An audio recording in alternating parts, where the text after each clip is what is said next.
I lost my left leg when the accident happened. I pushed Shen Linchuan out of the way. He was unharmed, but my left leg was caught under the wheel. Out of gratitude, he married me, even though I was in a wheelchair. For over a decade of marriage, we have been each other's companion, walking through life together. Life has had its occasional ups and downs, but I consider myself to have lived a stable and happy life. After I died from respiratory failure caused by chronic myelitis, he sat by my grave.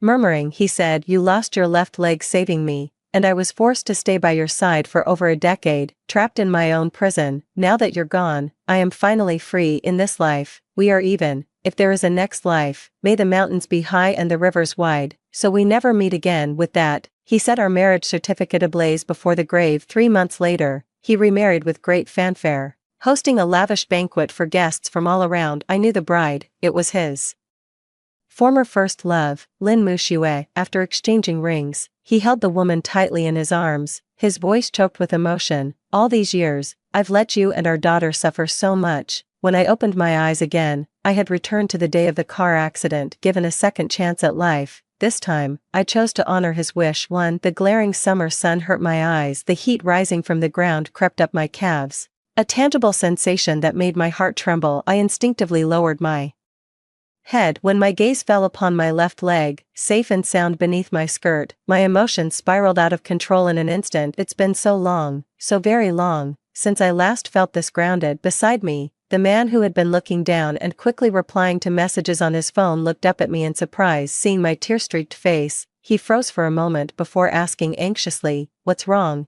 Everything was fine just now. Why are you suddenly crying?" I slowly raised my tear-filled eyes. My gaze pierced through the hazy mist, settling on the man before me. Shen Linchuan at 22 was truly a sight to behold. He radiated youthful vitality, his features relaxed, his eyes clear and bright, still untouched by the weariness and melancholy that would later cloud them. I had almost forgotten. So this is how vibrant and spirited he was before we got married. Shen Linchuan noticed my scrutiny, his handsome brow furrowing slightly. That fleeting, almost imperceptible change made my heart clench tight. In my past life, whenever he thought I was being unreasonable, he would always look down at me with that same cold expression. I feel utterly hopeless and full of self-blame. He reached up to wipe the tears from my face and said with a sigh, "Are you still angry about me getting into that fight and ending up in jail? I've explained it to you so many times. That bastard tried to assault Muxue. I just saw red and hit him with a bottle. In a situation like that, who wouldn't?" I took a step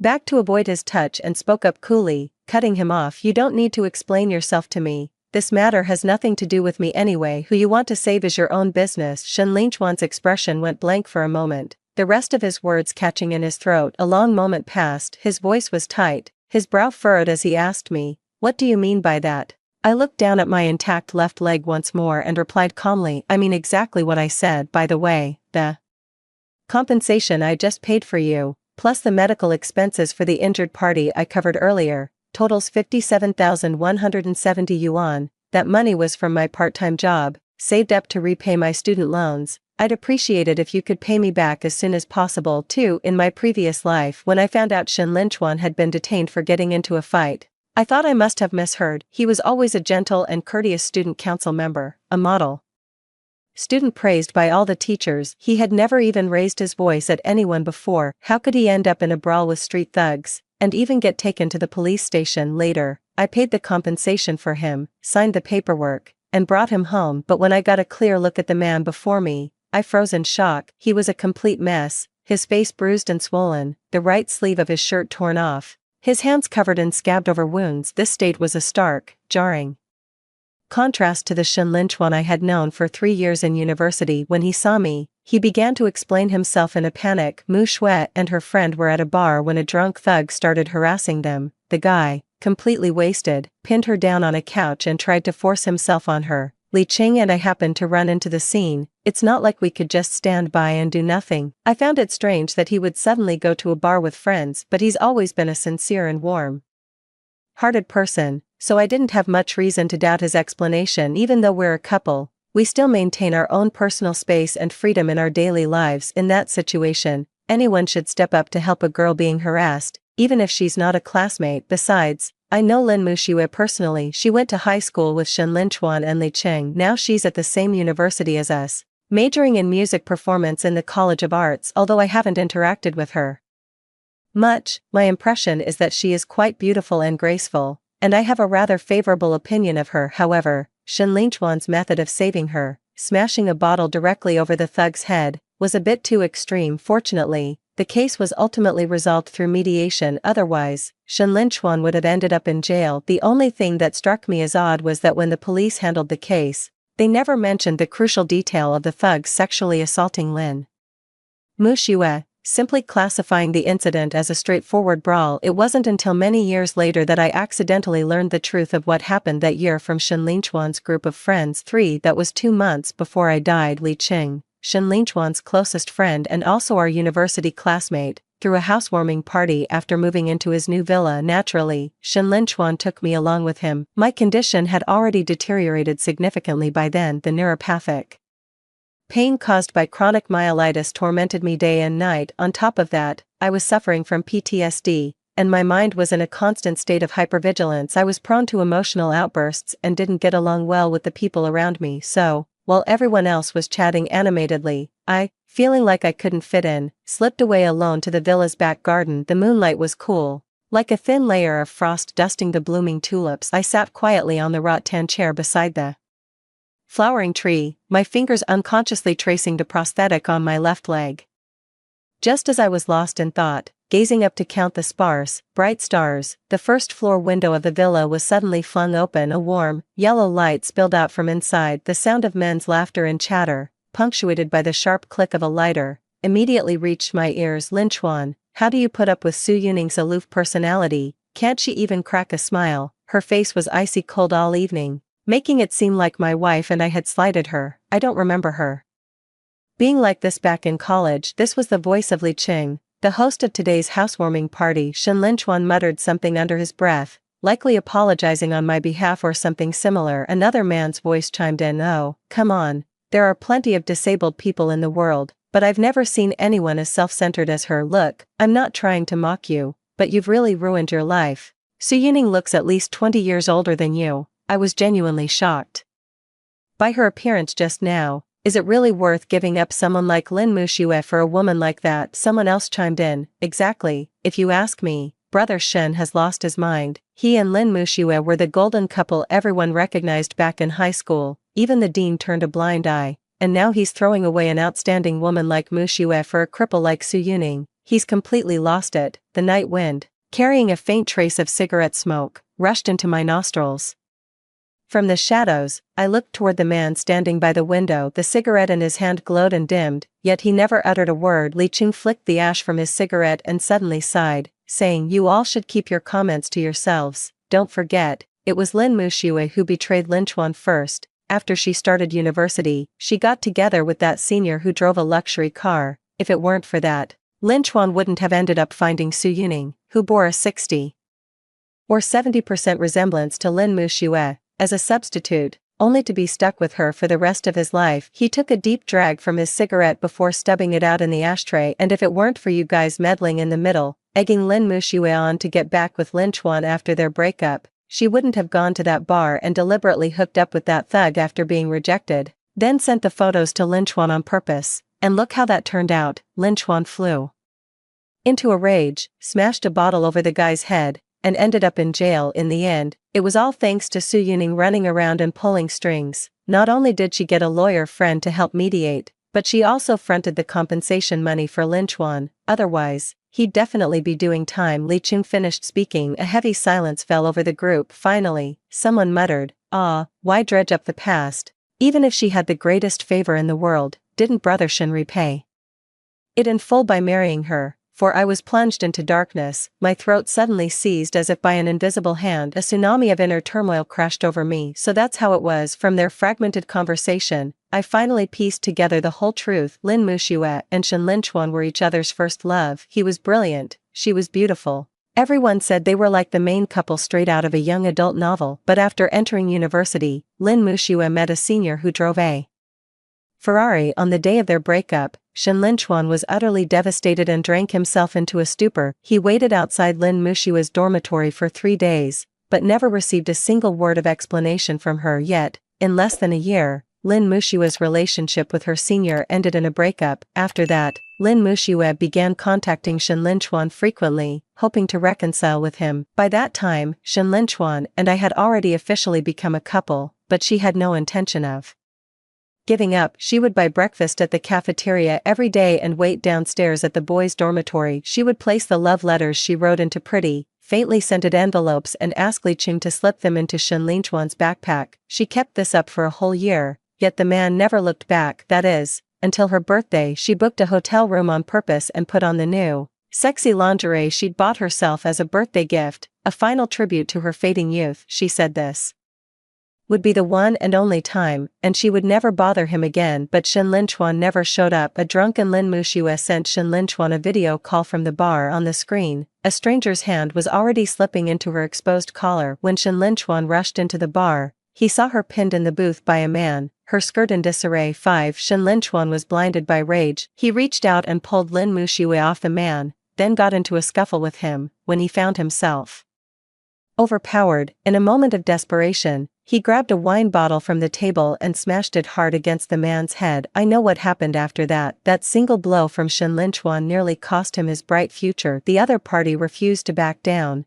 adamant about sending Shen Linchuan to prison. Upon hearing the news, I immediately contacted a lawyer I had met during my part-time translation work and asked him to help handle the matter. I also visited the man in the hospital multiple times, humbly pleading with him to settle. After a week of difficult negotiations, he finally relented, demanding 50,000 yuan in compensation plus coverage for all his medical expenses, and agreed to settle the case. Shen Linchuan didn't want his parents to find out about the trouble he'd gotten into at school, so I covered that 50-some thousand yuan for him. That money came from my scholarship and what I'd earned over the years doing freelance translation gigs in college. The car accident that led to my amputation happened on the way back to campus from the detention center. Back then, after Shen Linchuan took a phone call, he suddenly said he needed to buy something from the supermarket across the street and told me to head back to school first. Just as he was crossing the street, a black car lost control and sped toward him. I didn't have time to think. My body reacted before my mind could,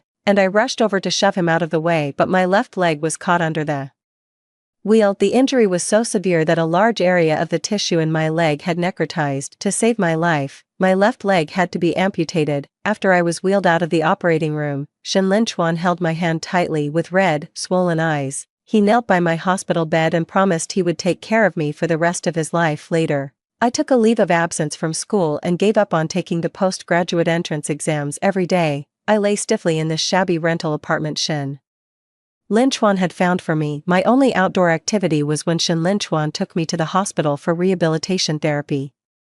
A year later, Shen Linchuan graduated from university. Instead of job hunting like other graduates, he discussed starting a media company with a few friends. He took the remaining 800,000 yuan from my car accident compensation in my account to use as the company's seed funding. My rehabilitation therapy was forced to stop years later. My attending physician told me that if I had been able to complete all the rehabilitation courses back then, it might not have developed into chronic long-term myelitis. 6. Much later, Shen Linchuan took me home to meet his parents. When his parents learned their son's intended bride was a woman missing a leg, their faces instantly turned as dark and hard as iron. They couldn't even be bothered to maintain a facade of politeness right in front of family and friends. They pointed at my face and screamed insults. They called me shameless, called me a cripple, called me nothing but a burden dragging their son down. But no matter how they cursed me, I remained unmoved. What else could I have done? I lost a leg saving Shen Linchuan. The amputation left me with severe post-traumatic stress disorder. At night, I'm always tormented by fear and despair. Given my current circumstances, Shen Linchuan is the best choice I have. What right do they have to ask me to give up? I won't. I'd rather die than do that. Unfortunately,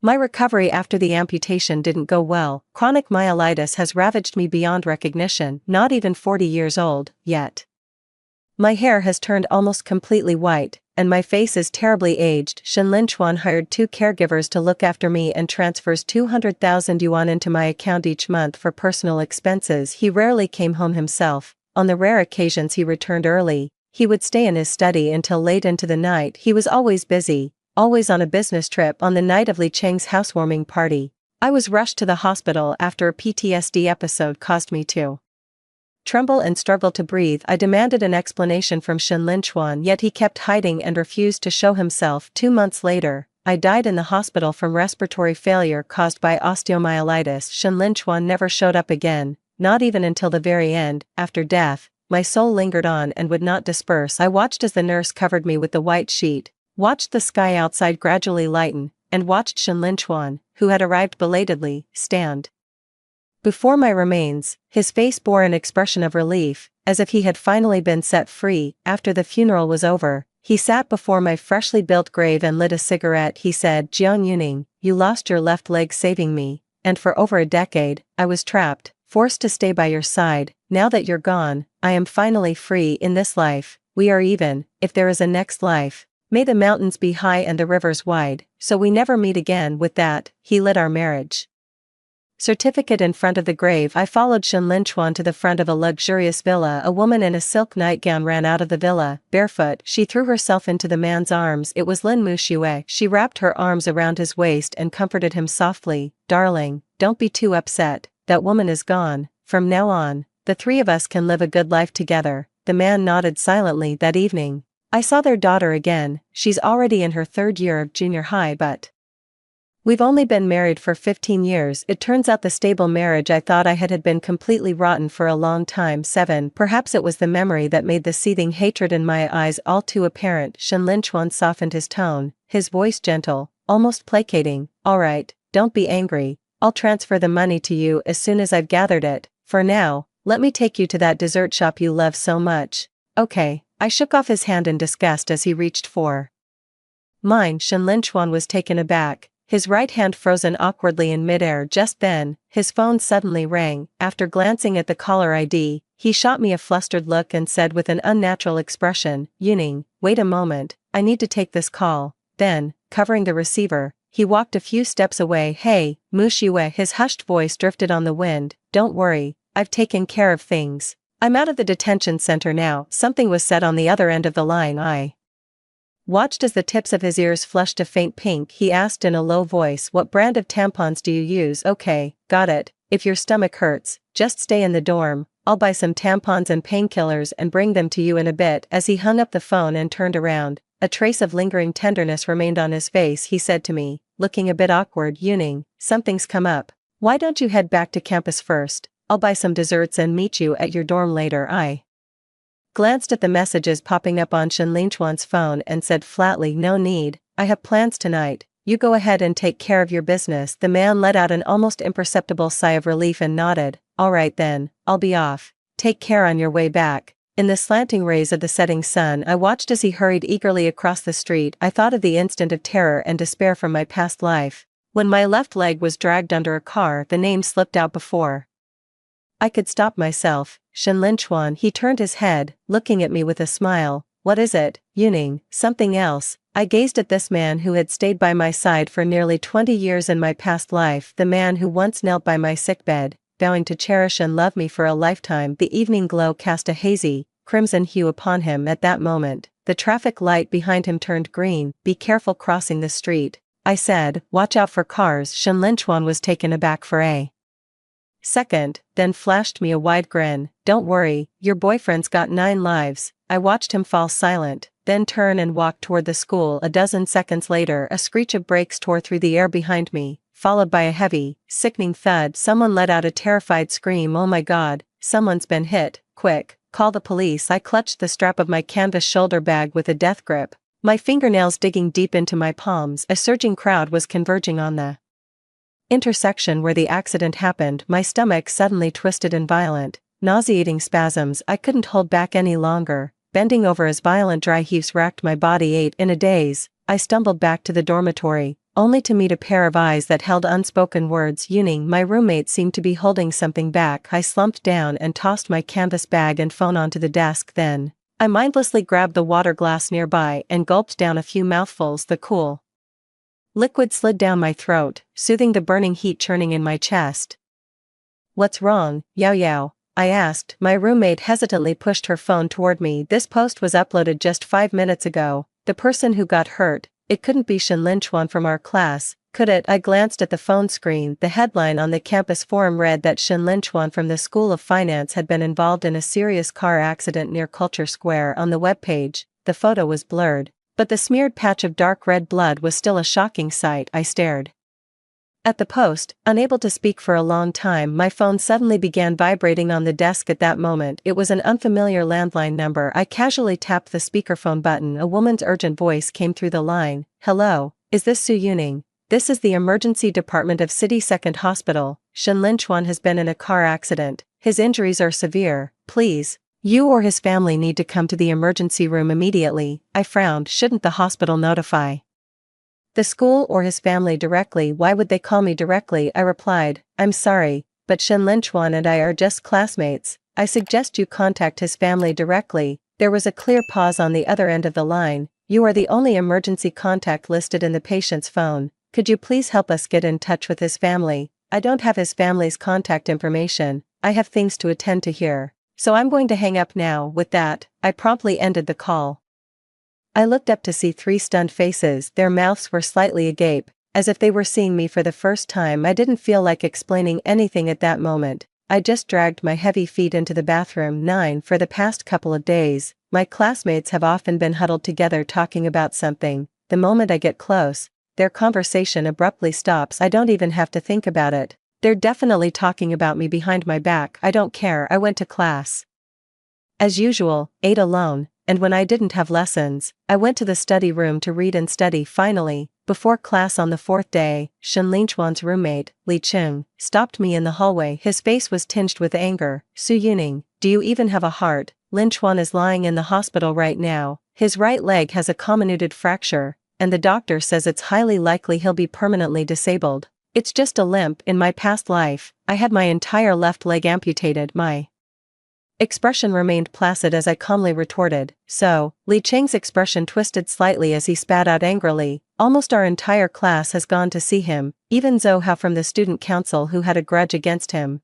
But you're his girlfriend, and you haven't even called him once. Is your heart made of stone?" I shot him a light, dismissive glance, and said, "Maybe Zhou Hao went to the hospital just to gloat." "You?" Li Cheng was so angry he was left speechless. He couldn't find the words to retort. I looked him straight in the eye and reminded him, "If Shinlin Chuan is injured, the person you should notify is Lin Muxue, not me." Li Cheng's expression froze. The atmosphere grew still for a moment. Just then, the distant sound of the class bell rang out. I brushed past his arm and walked into the classroom through the back door without looking back. Li Cheng's voice, thick with suppressed anger, came from behind me. "Su Yuning, you are the coldest person I have ever met." I twitched the corner of my mouth into a mocking, cold smile. "Cold compared to you lot of heartless, hypocritical trash. What I've done is nothing." 10. But in the end, I still went to the hospital to see Shinlin Chuan. As soon as I pushed the ward door open, a strange smell hit me. Shinlin Chuan's right leg was wrapped in thick bandages, stained with dried yellow medicine and seeping dark brown traces of blood. "It looks pretty disgusting. I heard his injuries are severe. He needs debridement and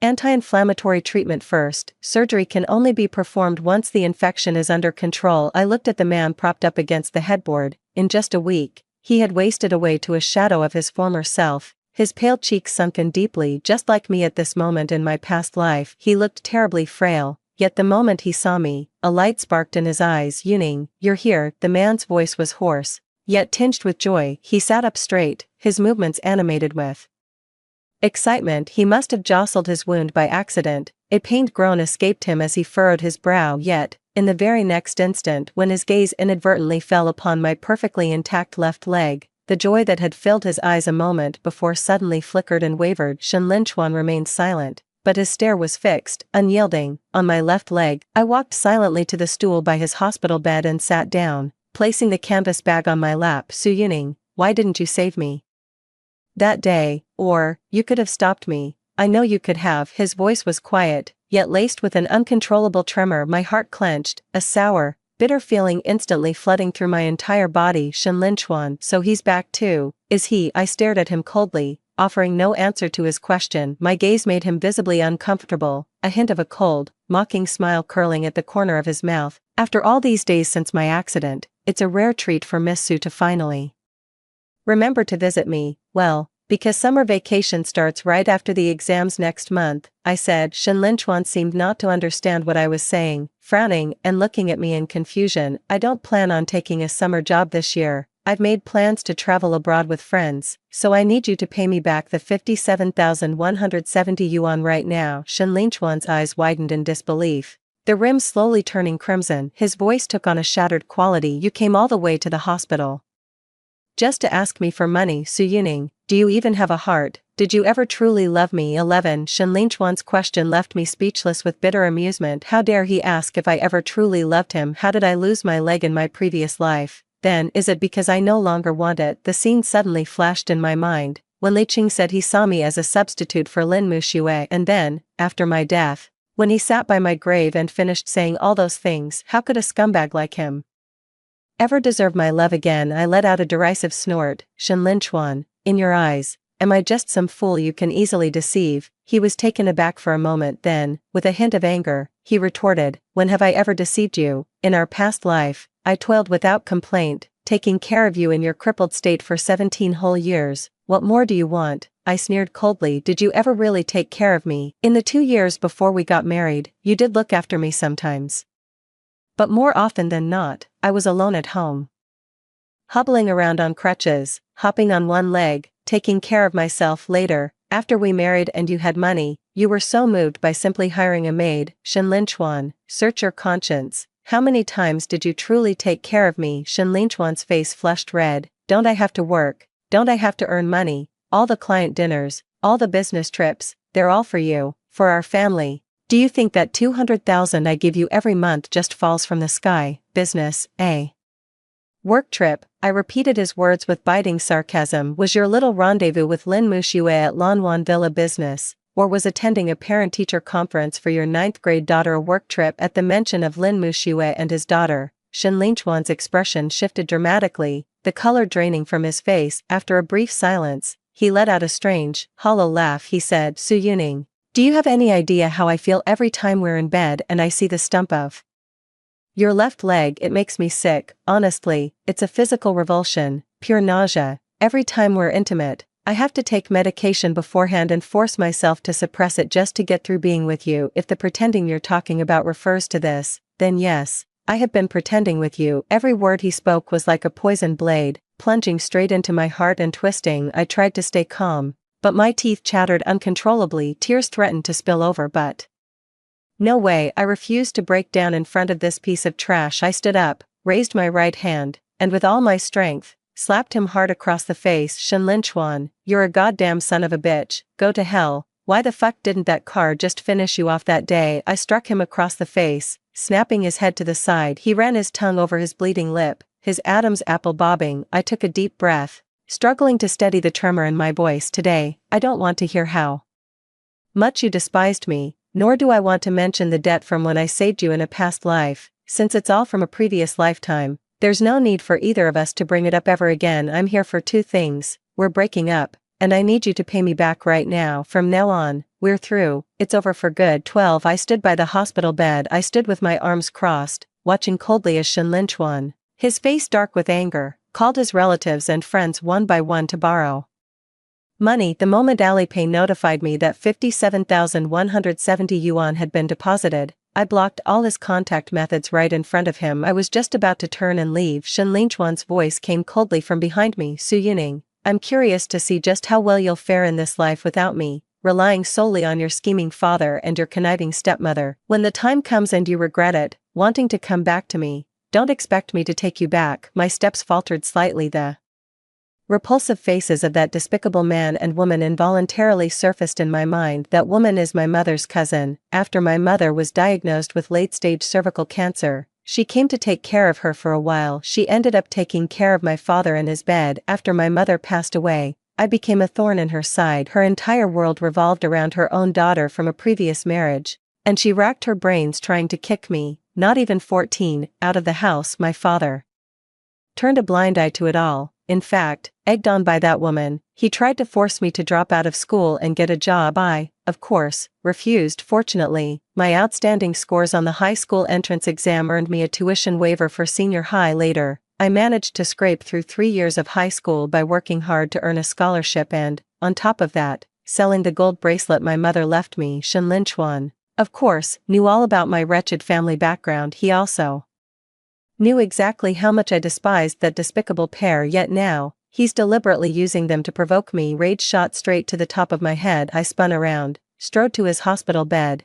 and slapped him across the face once more before spitting on him. Pa, you think I'd ever come back? It's high noon. What kind of pipe dream are you having? You're no different from those two beasts. You're all filthy vermin from the same nest. Shenlin Chuan's face contorted instantly, veins bulging on his forehead. He lunged at me, springing up from the hospital bed, but with his right leg injured, he crashed heavily to the floor. Su, you, Ning. He snarled my name through gritted teeth, as if he wanted to tear me limb from limb. I shot him a look of utter contempt and slammed the door shut behind me. 13. I've severed all ties with Shenlin Chuan, yet news about him inevitably reached me through other classmates. I heard his post-surgery infection was severe, leading to sepsis, and he was in the ICU for over a month. His parents came to the school to handle his leave of absence. To encourage him, Lin Muxue put on a pure white veil and took a photo of herself kissing Shenlin Chuan by his hospital bed. Someone even made a dedicated post about their relationship on the campus forum. All their classmates admired Lin Muxue's unwavering devotion to him, calling it true love. But I had no time to pay attention to any of that. I was busy preparing for the advanced English interpreting exam, studying for the postgraduate entrance exams, and enjoying the feeling of running freely with my healthy legs. I immersed myself in BBC News and TED Talks every day, even practicing simultaneous interpretation in my dreams. The name Shenlin Chuan had long been blurred and washed away by my studies. I didn't see Shenlin Chuan again until the winter of my senior year, just before New Year's Day. It had only been a few days since the preliminary graduate school entrance exam ended, and my nerves, which had been wound tight for so long, finally got a chance to unwind a little. That day, I sat by the man-made lake with a cup of hot cocoa, watching the hand-reared red-billed gulls play and circle over the water. Suddenly, the sound of a heated argument erupted from not far away. Shenlin Chuan, why aren't you staying put in your rented room? What's this madness, coming to the school? Just look at the state of you, you look like a complete wreck. You scared all my friends away. The woman's voice was laced with irritation and disdain. I followed the sound with my gaze. Behind the bare kapok tree, I spotted two familiar figures in the bitter winter cold. Shenlin Chuan wore only a wrinkled plaid shirt. He was terribly thin, and with his hunched back leaning on a cane, he cut a truly pitiful figure. Shenlin Chuan's eyes were bloodshot as he sneered and questioned her. Friends? You're telling me you're just friends? You were all over each other, and you still have the nerve to call that friendship, Lin Muxue? I was only on a leave of absence for a while, and you couldn't wait to sneak around behind my back with someone else. No wonder you haven't been answering my calls or replying to my messages lately. If I hadn't come here secretly today, I'd never have known you were cheating on me. Lin Muxue's face was full of impatience. It's none of your business what I do. Just because I'm not seeing anyone else doesn't mean I have to marry you. If I had known you'd end up with a grade 7 disability, I would never have gotten involved with you in the first place. If I dared to bring you home, my parents would break my legs. You look down on me. Shenlin Chuan's entire body began to tremble violently. He lost control and roared, don't you forget who I became like this for. If it wasn't for buying you things, how could I have gotten hit by a car? Then go ahead and call the police. Lin Muxue's voice was icy. Go on, be my guest and have the police arrest me. You're the one who wasn't looking where you were going when you crossed the street. That driver hit you, and he's the one who's had the worst luck imaginable. I'm warning you, stay away from me from now on. Don't come looking for me again. You and I have nothing to do with each other. Having said that, Lin Muxue turned and walked away without another word. Shenlin Chuan's body seemed to lose all support. His cane clattered to the ground, and he fell weightlessly to his right. A mocking smile played on my lips as I watched the whole spectacle unfold. Shenlin Chuan struggled painfully to push himself up from the floor. The moment he lifted his head, his gaze met mine directly. A violent shudder ran through his body, as if struck by lightning, freezing him solid in the biting cold wind. 14 Mondays 8 a.m., class. With headphones on, listening to music, I hurried into the classroom, carrying a steamy bag of soup dumplings and a cup of soy milk. I had just found an empty seat and sat down when Shui Yan, who I'm quite close with, came over and sat next to me. She nudged my elbow with a conspiratorial air. Puzzled, I took off my headphones. Shui Yan leaned in and lowered her voice. Yuning, have you heard? Shenlin Chuan's girlfriend from the art school is seeing a freshman from the sports academy. Her face couldn't hide her gossipy expression, and her tone was tinged with excitement. Yesterday, that girl went to a hotel with her junior, but Shen Linchuan caught them. He got into a fight with the guy, but with his bad leg, how could he possibly take on a jock? Sure enough, he ended up back in the hospital last night. My hands paused while opening my breakfast wrapper. Shui Yan continued, the police were even called yesterday. That athlete and the girl were both taken away. It's absolutely unbelievable. Well, she suddenly grabbed my wrist, blinking her big eyes as she asked, did hearing that feel satisfying? I smiled and nodded. Yeah, it really was satisfying. They got what they deserved.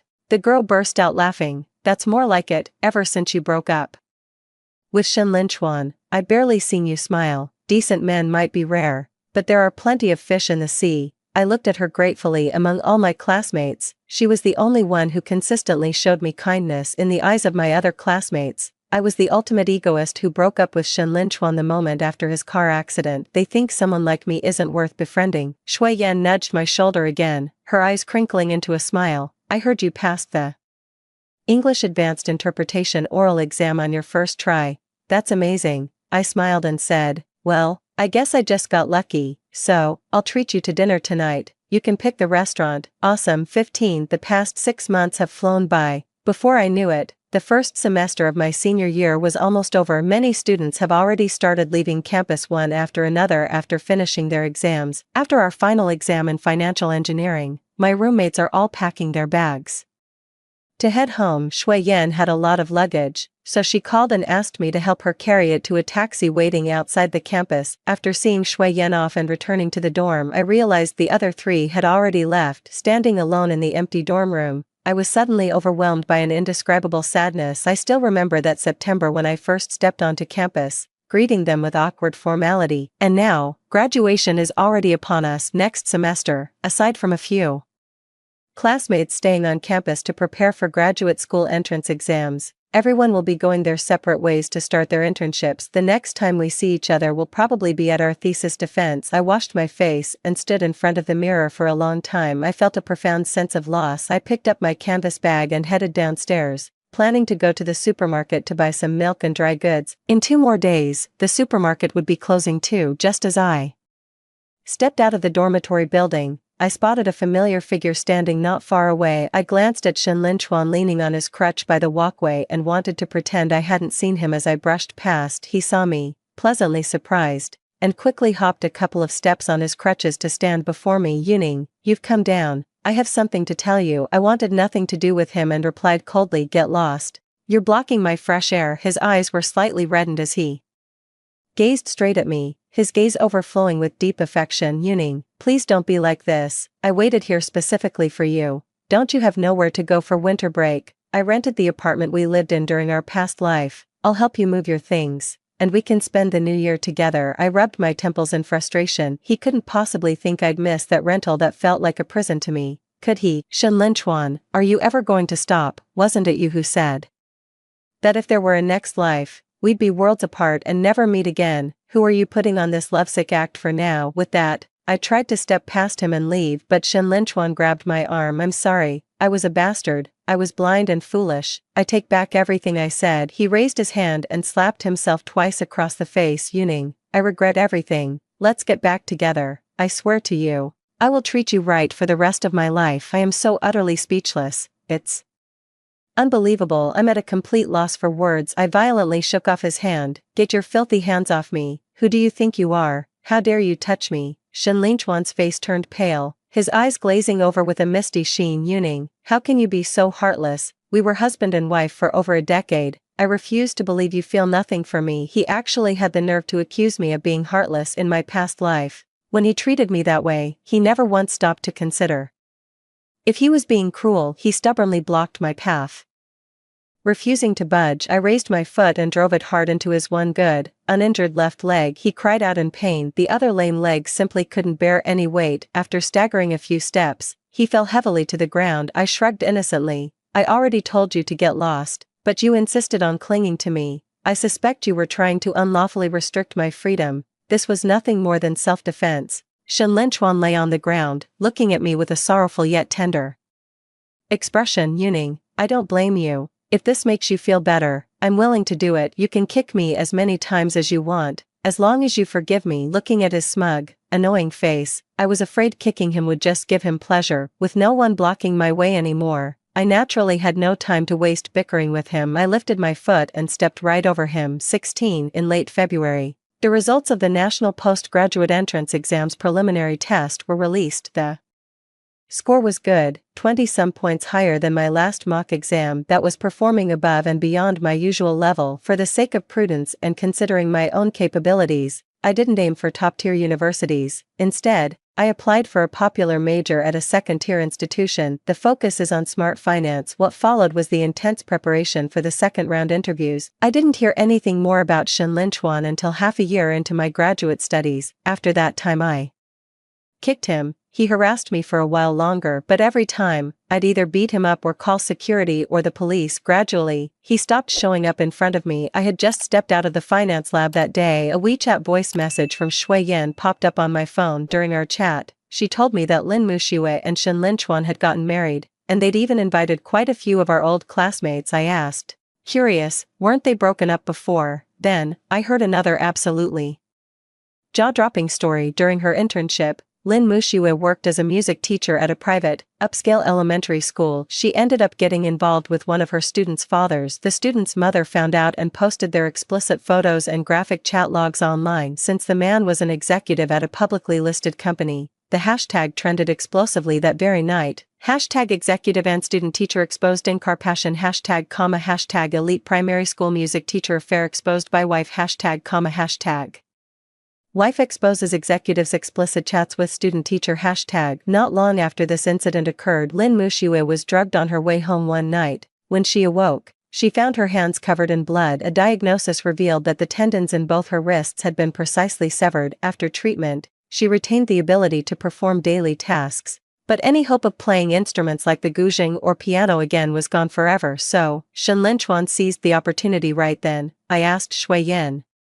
You guessed it, Shen Linchuan sought out Lin Muxue on his own, promising to take good care of her for the rest of her life. They just had their wedding a few days ago. It was quite grand. My partner attended too. I smiled. They truly are a pair of soulmates, destined for each other across lifetimes. 17 After graduating with my master's degree, I joined an international financial firm through their campus recruitment program as a management trainee. The job required frequent travel between Shanghai and Hong Kong, China. I became even busier. Still, I managed to find time for a relationship. My boyfriend was a fellow student I met during my master's program, majoring in artificial intelligence. On Valentine's Day, since I was working in Hong Kong, China, I had a long, cozy phone call with my boyfriend after work. By the time I hung up, it was already late at night. Opening WeChat, I saw over 100 unread messages in my university class group chat. Everyone seems to be talking about Lin Muxue and Shen Linchuan. Curious, I scrolled up to see the earliest message was a forwarded news article. A woman, unable to endure long-term domestic violence, poisoned her entire family with tetramine. In the news photo,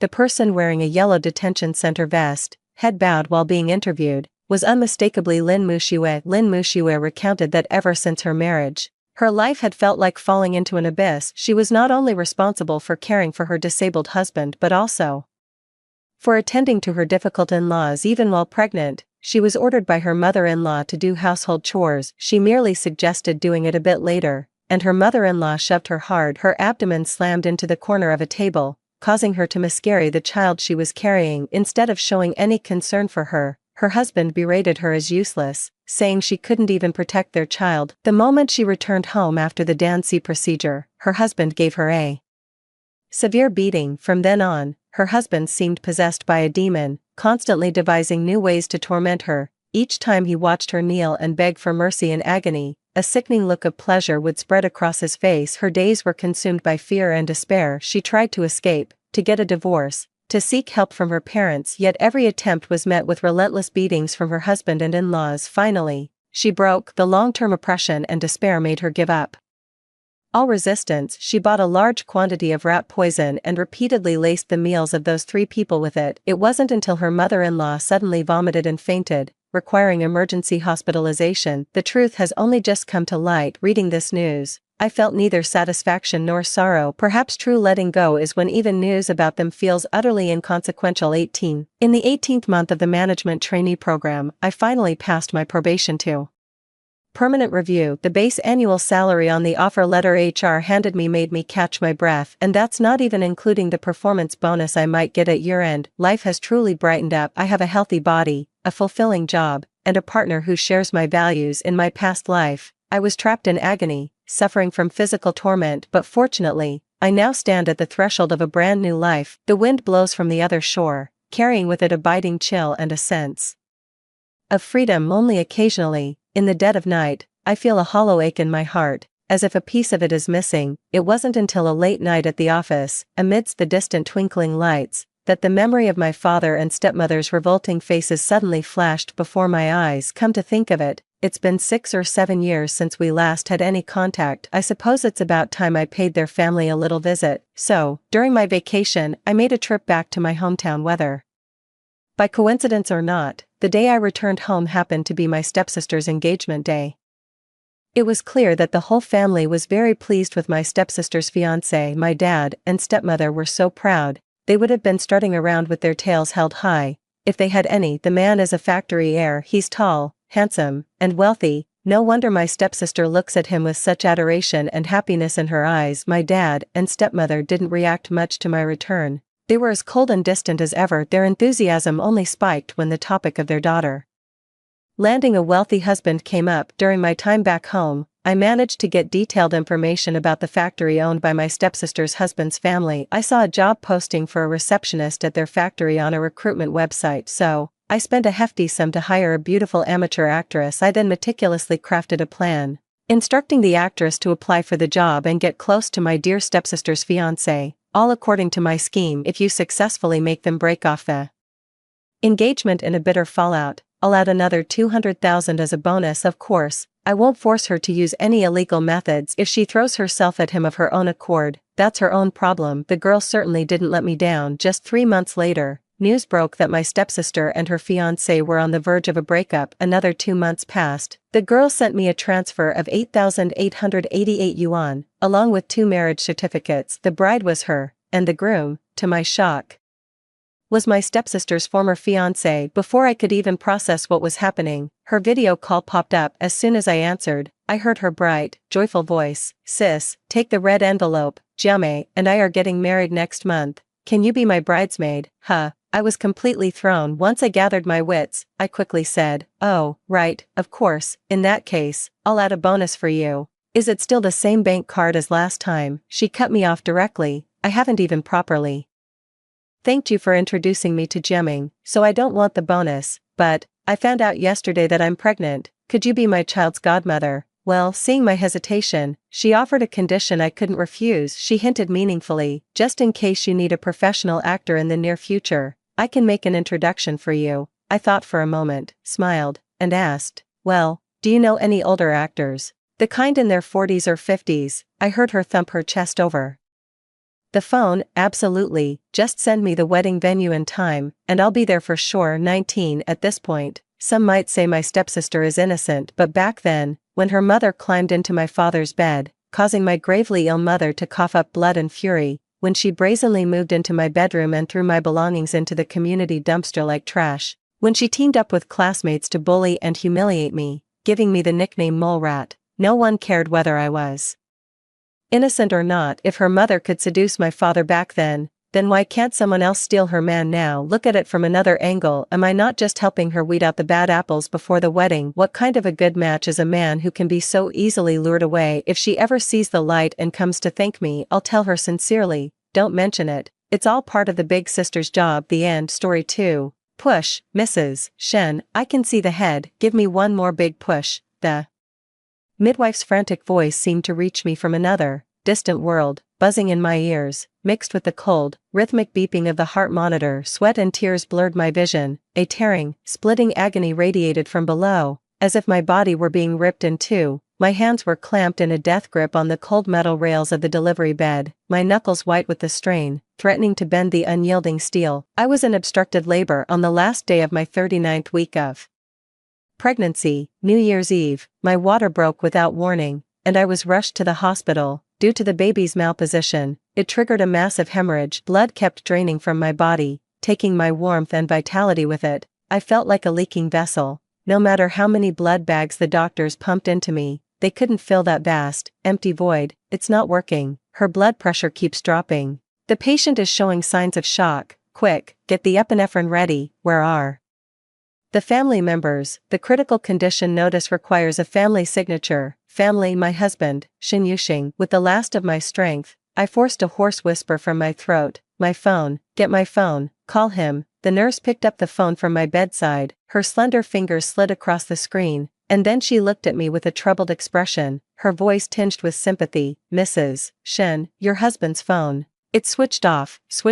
Those two words were like an ice forged blade, piercing with chilling precision into my already shattered heart. It was New Year's Eve. I know where he is. He's probably with her right now. Lin Ruoxue, his first love, standing on a luxury yacht in Victoria Harbor, watching that once-in-a-century New Year's Eve fireworks extravaganza. Lin Ruoxue, the woman he's cherished in his heart for 10 years, his one true love, whom he sent abroad for meticulous care due to her heart condition and who has only recently returned, fully recovered, and me, Su Yan, I'm just the convenient, well-matched, obedient placeholder he chose to placate his family's pressure to marry. For 3 years of marriage, he treated me with impeccable courtesy, bestowing upon me all the dignity befitting Mrs. Shen. Everyone envied me for marrying well, but only I knew that his heart had never lingered on me for even a second. I naively believed the arrival of this child would change everything. Even in the lulls between contractions, I gazed out the window, foolishly dreaming, perhaps, upon seeing our child who so resembled him, a corner of his frozen heart would finally thaw for me. How utterly pathetic. Outside the window, a colossal firework exploded with a thunderous boom in the night sky.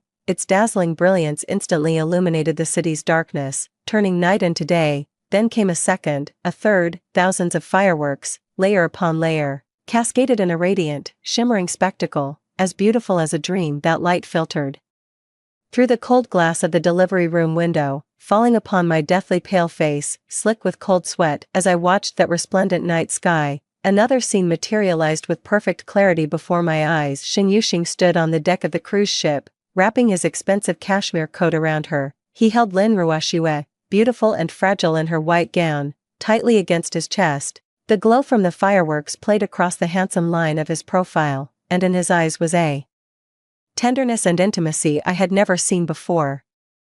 Profound and inescapable. Nestled in his arms, Lin Ruoxue gazed up at the fireworks, her face radiant with blissful contentment. They were the prince and princess from a fairy tale. Meanwhile, I, Su Yan, was alone in this delivery room, reeking of blood and antiseptic, fighting a desperate, life-or-death battle like a cornered beast on the brink, my life hanging by a thread, my heart-rending agony. The child I was about to bring into the world for him. All of this was nothing more than a distant, insignificant backdrop in his perfect love story, not even a blip on the radar. Beep, the heart rate monitor emitted a piercing, deathly flatline. My world plunged into darkness. In the final second before my consciousness slipped away completely, I heard the doctor's desperate cry, "The patient's heart has stopped. Prepare for defibrillation." Fine, dying like this, I suppose it's a kind of release. Shin Yuxing, if there is a next life, I hope we never meet again too. Shut down. The night I killed love, I thought I was going to die, but a fierce will to live, or rather, a sense of responsibility for the unborn life inside me, wrenched me back from the very brink of the abyss. Defibrillation, CPR, an emergency C-section. I was like a shipwreck, shattered by the storm,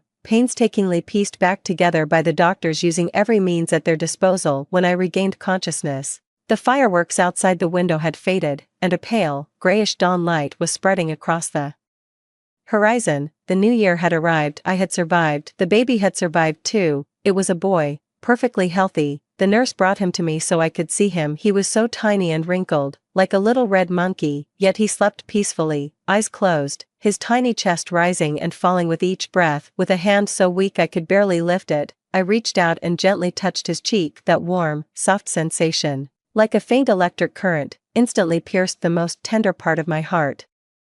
This is my child. This is the child I fought for with my life, the one I snatched back from the jaws of death. Compared to him, that man Shin Yuxing, that farce called a marriage, that one-sided love affair into which I poured 3 years of my youth, all of it became utterly insignificant. After the nurse took the baby away, the hospital room fell back into a deathly silence. I lay on the bed like an empty shell, my soul drained away, staring vacantly at the ceiling. The images from that night play on a loop in my mind: fireworks, a powered-off phone, a delivery room where I was utterly alone, no furious screams, no desperate sobs. My heart was like the ruins after a great fire, nothing left but cold, lifeless ash. Nothing is more sorrowful than a heart that has died. So, this is what it feels like. After what felt like an eternity, the door to the hospital room finally swung open. Shin Yuxing walked in, looking travel-worn and weary. He carried with him the chill of the late night and a faint, elusive trace of another woman's perfume. On his handsome face was a look of perfectly measured weariness and apology. Yen Yen, I'm so sorry. He walked to my bedside and took my cold hand in his. I was out at sea last night. There was no signal. Ruoshue, her heart condition has just improved, and she can't get agitated. I had to stay with her. I came the moment I got the message. Are you and the baby all right? His explanation was flawless. His concern was perfectly measured. If this had happened before yesterday, I might have done what I always did, forced a meek smile, told him it's okay, you had no choice, I understand, and then swallowed all the grievance and pain, quietly, all by myself. But now, as I looked at his familiar face and listened to his equally familiar, flawless words, not a single ripple of emotion stirred within me. I simply withdrew my hand, calm and composed. Then, looking into his eyes, I asked 3 questions in a tone of calm so detached it felt foreign even to me. If I had died last night, would you have been sad? Shin Yuxing was taken aback, as if he hadn't expected me to ask such a question. He furrowed his brow, a hint of reproach in his tone. Don't talk nonsense, you're perfectly fine, aren't you? He dodged the question. I pressed on. What if we had lost the baby last night? Would you have regretted it? His brow furrowed even deeper, his tone growing impatient. Su Yen, you've just given birth, don't let your mind wander. The doctor said both mother and child are doing well, that's the best possible outcome. He dodged the question again. As I looked at him, the last pathetic, lingering ember of warmth in my heart finally went cold. I finally understood. In his mind, my child and I were nothing more than 2 essential, error-free components in his vast commercial empire and meticulously planned life. As long as we were safe and didn't cause him any trouble, he was satisfied. He never cared whether I was in pain or despair. Slowly, I closed my eyes. I'm tired, I need to rest. Those were the last words I ever said to him. Shin Yuxing seemed to realize he was in the wrong for his behavior last night, and didn't press the matter further. He tucked the blanket around me, instructed the nurse to take good care of me, and then excused himself, citing an urgent meeting at the office. From start to finish, he never realized that beneath my calm exterior lay a farewell so resolute, so absolute. The moment he turned, walked away, and closed the door to the hospital room, in my heart, with my own hands, I killed the foolish version of myself who had loved him for 3 years. I have killed the thing called love. From this moment on, my life will have nothing more to do with him. I, Su Yen, will live for myself, and for my child, for once. 3. Feigning death to escape. From today, there is no more Mrs. Shin in this world. Shin Yuxing's day of reckoning had already begun to smolder the moment he walked out of the hospital room, yet he himself remained completely oblivious to it. He thought it was just another minor marital spat, one that could be easily smoothed over with expensive gifts and a few insincere apologies. That very afternoon, he even had his assistant deliver an extravagant peace offering, the deed to a top-tier luxury penthouse in the city's prime downtown district, along with a black credit card with no spending limit. This is his go-to way of expressing apology. The old me might have been flattered, might have seen it as his way of compensating for and caring about me, but now, looking at those cold, wealth-symbolizing things, I feel nothing but profound irony. He thinks everything I've done, everything I've endured, can be measured in money. I had the nurse return all of these things, exactly as they were. My action, it seemed, finally made Shin Yuxing sense that something was amiss. In the following days, he came to the hospital every day. He stopped mentioning Lin Ruoshue and instead, clumsily, tried to learn how to be a proper husband and father. He would attempt to hold the baby, peel an apple for me, and sit by my bedside to share amusing anecdotes from work. He was playing the part of a good husband, and I was playing the part of a docile wife who had already forgiven him. I smiled at him, listened to him, and accepted his care. My performance was flawless, so convincing, I almost started to believe it myself. But beneath this calm facade, a bold and meticulous plan was rapidly taking shape in my mind. I have to leave. I need to leave. Not just him, but this suffocating cage built around high society and the Shin family. I will take my child and vanish from this world, completely and utterly. This plan may sound like a fantasy, but to me, it's entirely feasible because I, Su Yan, was never just the meek and obedient Mrs. Shen. That was merely a mask I wore to please him, to play the role of the wife he desired. Beneath that mask, I am a daughter of the Su family, not the current Su family, clinging to life through a marriage alliance. It was the real Su family, the one that, decades ago, stood at the pinnacle of the nation's scientific and technological achievements, only to be torn apart by a political upheaval and completely erased from history. My grandfather was one of the most brilliant scientists of that era. Growing up surrounded by it, I absorbed knowledge from those seemingly useless, dusty old papers, dismissed by my father as a waste of time, knowledge that most people in this age cannot even begin to comprehend. I know how to use the most inconspicuous resources to forge an untraceable identity. I know how to exploit loopholes in the hospital system and certain forgotten rules to execute a perfect disappearance. My chance came soon enough. 1 week postpartum, my body, due to the previous massive hemorrhage and difficult labor, developed severe complications, postpartum depression, accompanied by signs of organ failure. My body rapidly deteriorated. It's true that delivery nearly drained me of all my vitality, but this, too, was part of my plan. I consciously relinquished part of my will to live, allowing my vital signs to deteriorate. Shen Yuxing was genuinely panicked this time. He summoned the nation's top specialists and mobilized every connection and resource the Shen family possessed in a desperate attempt to pull me back from the brink. Lin Ruoxue had come too. She stood before my hospital bed in a white dress, as beautiful and ethereal as a lotus untouched by the dust of the world. She looked at me, her eyes filled with a sincere, almost sorrowful pity. Su Yan, she said softly, you must get better, Yuxing, he can't be without you, we all need you, such a clever, yet such a cruel word. I looked at her and smiled. Then, right in front of everyone, I slipped into a deep coma. What followed was resuscitation, electric shocks, and another cardiac arrest. This time, the doctors could not work another miracle. At 4:13 in the morning, the hospital declared me dead. I heard Shen Yuxing's choked, agonized roar beside my corpse. I heard Lin Ruoxue's perfectly measured, sorrowful sobs. I heard my so-called family, my father and stepmother, discussing how to use my death to extort another sum of compensation money from the Shen family. A farcical drama of the human condition in all its forms, and I, the protagonist of this drama, had long since been smuggled out, in complete silence, through the hospital's underground morgue, with the help of an old, soon-to-retire orderly whom I had bribed with a vast sum of money. My child, even earlier, had been transferred to another inconspicuous private hospital under the pretext of neonatal jaundice requiring isolation treatment.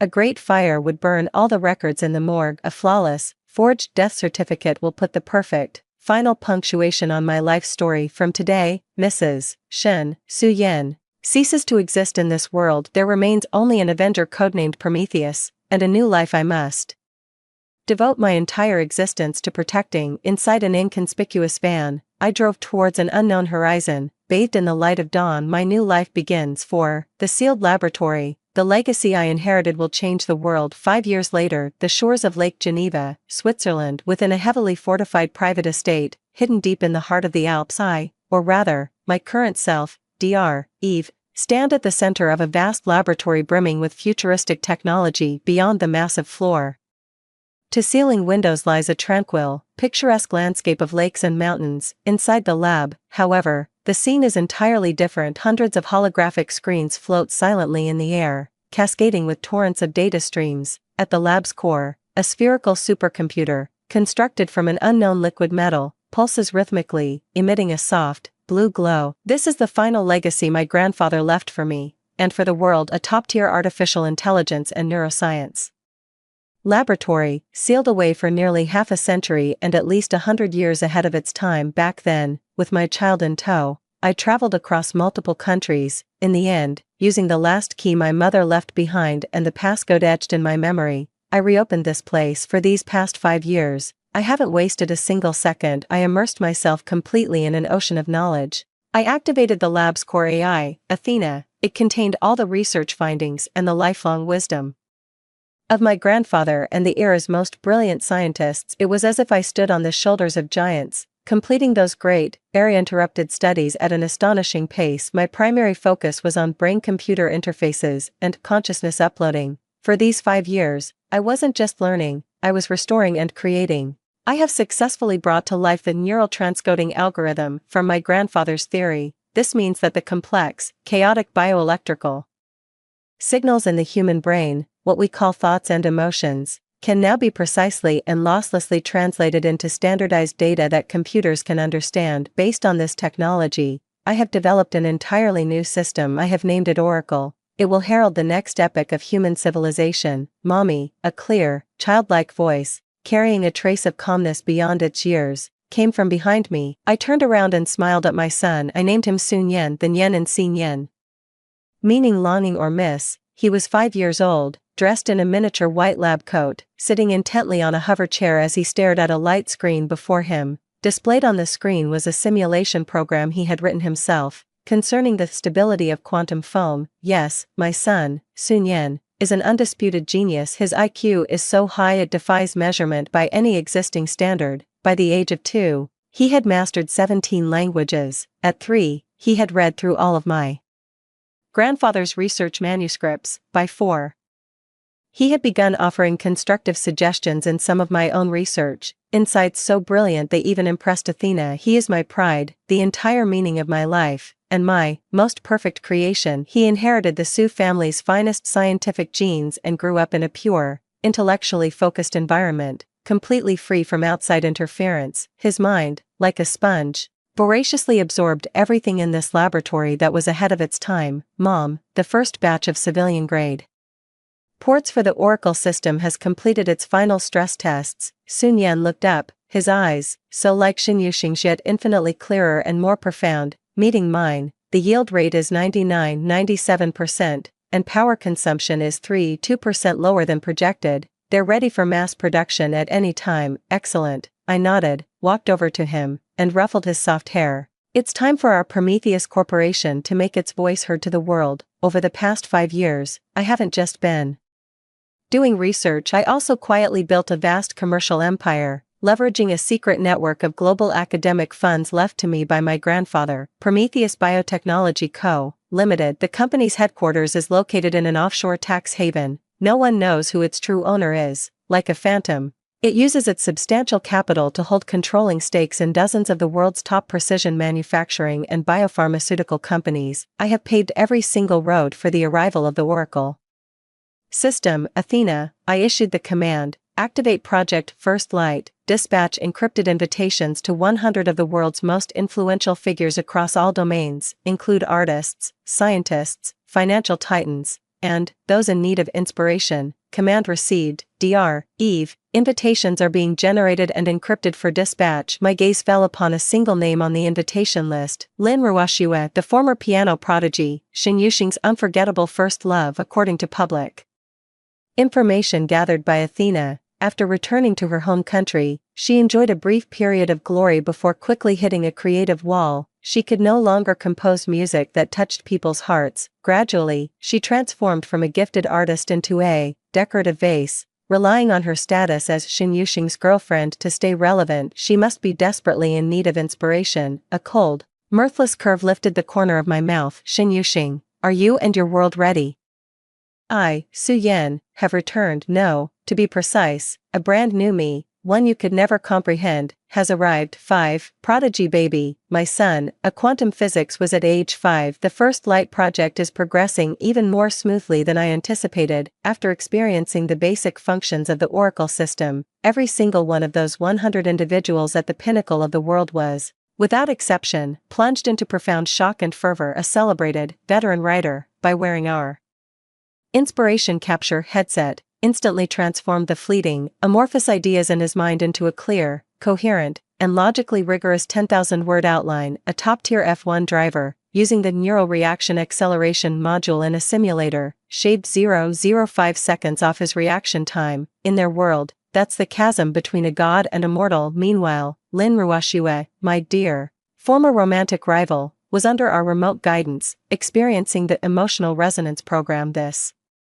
program can extract the most intense emotions embedded within humanity's greatest artistic works, Beethoven's rage, Van Gogh's fervor, Li Bai's untrammeled spirit, and directly infuse them as a data stream into the user's cerebral cortex. For an artist whose inspiration has run dry, This is nothing less than the most lethal drug. Just as expected, 3 days later, Lin Ruoshiwe released a brand new piano piece titled Nirvana. The piece, with its intricate technique and profound emotion, exuded a grand, masterful presence. Upon its release, it stunned the entire classical music world and was hailed as a masterpiece that marked the return of a genius. Once again, she was back in the spotlight. Shin Yuxing threw a grand celebration for her rebirth. At the banquet, gazing at his radiant white moonlight, restored to her former glory, his eyes brimmed with the pride and affection of something precious regained. None of them had any idea Lin Ruoshiwe's Nirvana was nothing more than a small, precisely targeted advertisement campaign by my company, Prometheus, and now, in my laboratory, another, higher dimensional lesson is underway. Look here, Nian Nian, I said to Sun Yan, pointing at a black hole model undergoing gravitational collapse on the holographic star chart. When matter density approaches infinity,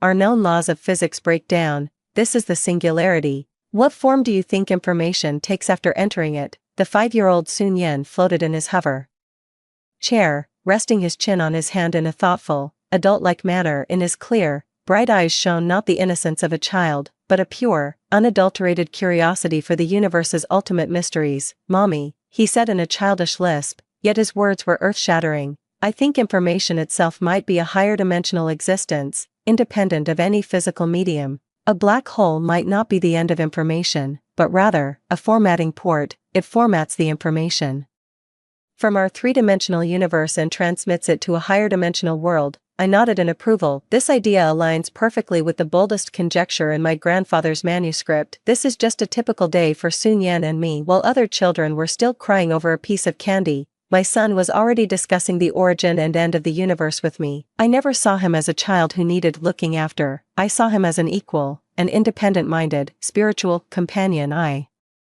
gave him everything I could, the finest knowledge, the most liberating environment, and a love that was unreserved and singular. One day, while he was studying the underlying code of Athena at his light screen, he suddenly looked up and asked me a question. Mommy, according to the records about your old world in the database, I'm supposed to have a father, right? My heart tightened just a little. It was bound to happen. And now it has. I didn't avoid it, nor did I lie. Calmly, I told him the story of that night of blood and fireworks, the one I had sealed deep in my memory. Using the most objective, emotionless language I could muster, I told him what kind of man his father was. I told him how I had risked life and limb to bring him into this world. Sun Yan listened quietly the whole time. His face showed neither anger nor sorrow, only a cold, detached calm that was utterly at odds with his age. After hearing it all, he remained silent for a long time. Then, he looked up at me and said earnestly, Mommy, I understand. From a biological perspective, he provided half of my genes. I should thank him for giving me the same excellent hardware as you, but from a sociological perspective, he has not fulfilled any of the responsibilities of a father. Therefore, there is no obligation for any emotional connection between him and me. To me, he is just a gene provider, a completely insignificant stranger. Having said that, he turned his head back and resumed studying his code, as if the discussion had been nothing more than a dry, academic topic completely unrelated to him. Watching his small, receding figure, I felt a mix of relief and a faint, almost imperceptible pang of heartache. I had molded him into an utterly rational monster, just like me. Was this truly for his own good? Athena, initiate Project Phoenix. I silently issued the hidden command to the AI in my mind. Command received. Dr. Eve. Project Phoenix was the final gift I prepared for Sun Yan. It was also my last act of selfishness as a mother. Just then, Sun Yan suddenly turned back again. Mommy, if, one day, that genetic donor named Shin Yuxing comes looking for us and tries to hurt you, I'll protect you. He said this with a calm expression, but on the luminous screen before him, lines of code were scrolling at a breathtaking speed. That was a piece of virus code, one I had never taught him, designed for cyber warfare and possessing devastating offensive capabilities. I looked at him and smiled a genuine smile. From the heart. My son was not without emotion. He simply poured all of his affection into me, and me alone. Hearing him say that is more than enough. 6. The Oracle system unveiled. When thoughts can be written directly to a chip, the First Light project has sent shockwaves through elite circles. Those 100 beta testers became the most fervent disciples of the Oracle system. They leveraged all their influence to feverishly build hype for our upcoming, official product. launch overnight, the enigmatic company Prometheus and its groundbreaking Oracle system became the hottest topic in global tech and finance circles. Our stock price was driven to astronomical levels by major investment banks even before the company went public. As for me, I was simply waiting for the perfect moment to launch. That moment arrived sooner than expected. The annual World Artificial Intelligence Conference was about to convene in San Francisco. All the world's top tech giants would gather to unveil their latest research and developments. Naturally, the center of attention was Shen Yuxing's Tianqing Group. Over the past 5 years, Shen Yuxing's business had expanded tremendously. Leveraging his keen business acumen and formidable tactics, he had built Tianqing Group into the undisputed dominant force in China's AI sector. He himself had become a legendary business icon, revered by countless young people. He was at the pinnacle of his life. At this year's conference, he would take the stage as the final keynote speaker to unveil Tianqing OS 4.0, the core product on which Tianqing Group had spent a fortune and 5 years of intensive R&D. Reportedly, it was a revolutionary operating system based on brainwave recognition. Users could execute simple, imprecise commands through thought alone. For instance, merely thinking about it could open an application. At the time, this technology already represented the cutting edge of the industry. The day of the launch event captured the world's attention. Shen Yuxing, standing center stage in a perfectly tailored black suit, radiated confidence. In a rich, magnetic voice, he painted his vision for the future of human-computer interaction to the world. Tianqing OS 4.0 will completely free your hands. Thought will become the new language. His speech was met with thunderous applause from the audience. I didn't go to the venue. I just sat there in the control room of our lab with Sun Yan, watching his live stream like it was some tedious silent film. Mommy, his algorithm is still stuck at the pattern recognition stage, Sun Yan commented with unnerving precision, her voice still childlike as she sipped her milk. They're just identifying specific, crude EEG patterns generated by brain activity and matching them to commands. This method is inefficient, has a high error rate, and will never grasp the true essence of thought. Exactly. I nodded. It's like a rudimentary speech recognition system that only understands hello and goodbye. What we're aiming for is simultaneous interpretation. I checked the time. It was about time. Right at the climax of Shen Yuxing's speech, the moment he was about to begin the live demonstration, I pressed a red button on the console in front of me. Phase 2 has commenced. Almost simultaneously across the globe, on every major media screen, every social network headline, and every device streaming the live press conference, a video was abruptly and forcibly inserted. The video opened with the sacred, flame-engulfed logo of Prometheus Corporation. Then, it was me, Dr. Eve, appearing on screen, wearing a silver mask that covered the upper half of my face. Ladies and gentlemen, good afternoon. My voice, processed to sound steady and resonant, continued. My apologies for interrupting the fascinating presentation on the past you were all watching, because I am here to show you what the future truly looks like. In the conference hall, Shen Yuxing's smile froze on his face, watching his own screen behind him being replaced by my image. His expression instantly turned grim. I am Eve, the chief scientist at Prometheus Corporation. Today, I will formally introduce to you our product, the Oracle system. Mr. Shen's Tianqing OS allows you to issue commands with your thoughts. My Oracle system, however, can directly and completely write your very thoughts themselves onto a single chip. As I spoke, I picked up a tiny, crystal-like biochip. Imagine this, a 5 million word novel. You no longer need to spend years writing it, you simply need to conceive the entire story in your mind. 1 second later, the digital manuscript appears on your computer, a complex symphony. You no longer need to study music theory or read sheet music, you just need to hum that melody in your head. The next moment, a complete score, with all its orchestration, is automatically generated. A dying scientist, terminally ill, can back up his lifetime of wisdom, all his memories, his great mind, completely, onto this chip, achieving another form of immortality. My words spread across the entire world through the network. The whole world fell into a dead silence. Everyone was awestruck by the miraculous future I had depicted. This is the divine revelation. We are not merely identifying thoughts, we are backing up the soul. That concludes our presentation. In 1 hour, Prometheus Corporation will officially commence the global pre-sale of the Oracle Type 1 personal port. Thank you. The video ended. The auditorium fell into a dead silence. Everyone on the scene looked at Shen Yuxing on the stage, his face as pale as paper, with a gaze full of pity. as if he were a prehistoric relic. His Tianqing OS 4.0 looked pathetically fragile, like a joke, next to the oracle system that claimed to back up the soul. I did not humiliate him, I simply used a technical, absolute, and overwhelming display of superiority to gently nudge him and his proud empire from the center of the stage. This was my first welcome back gift to him. 7. His cherished ideal became my user. The launch of the Oracle system sent shockwaves around the globe, an event of seismic proportions. Overnight, Prometheus Corporation transformed from a mysterious legend into a revered technological deity. Our pre-sale website crashed multiple times within the first minute due to overwhelming traffic. The first batch of 1 million Oracle Type I personal ports sold out in a mere 10 minutes. Our market capitalization skyrocketed to a staggering,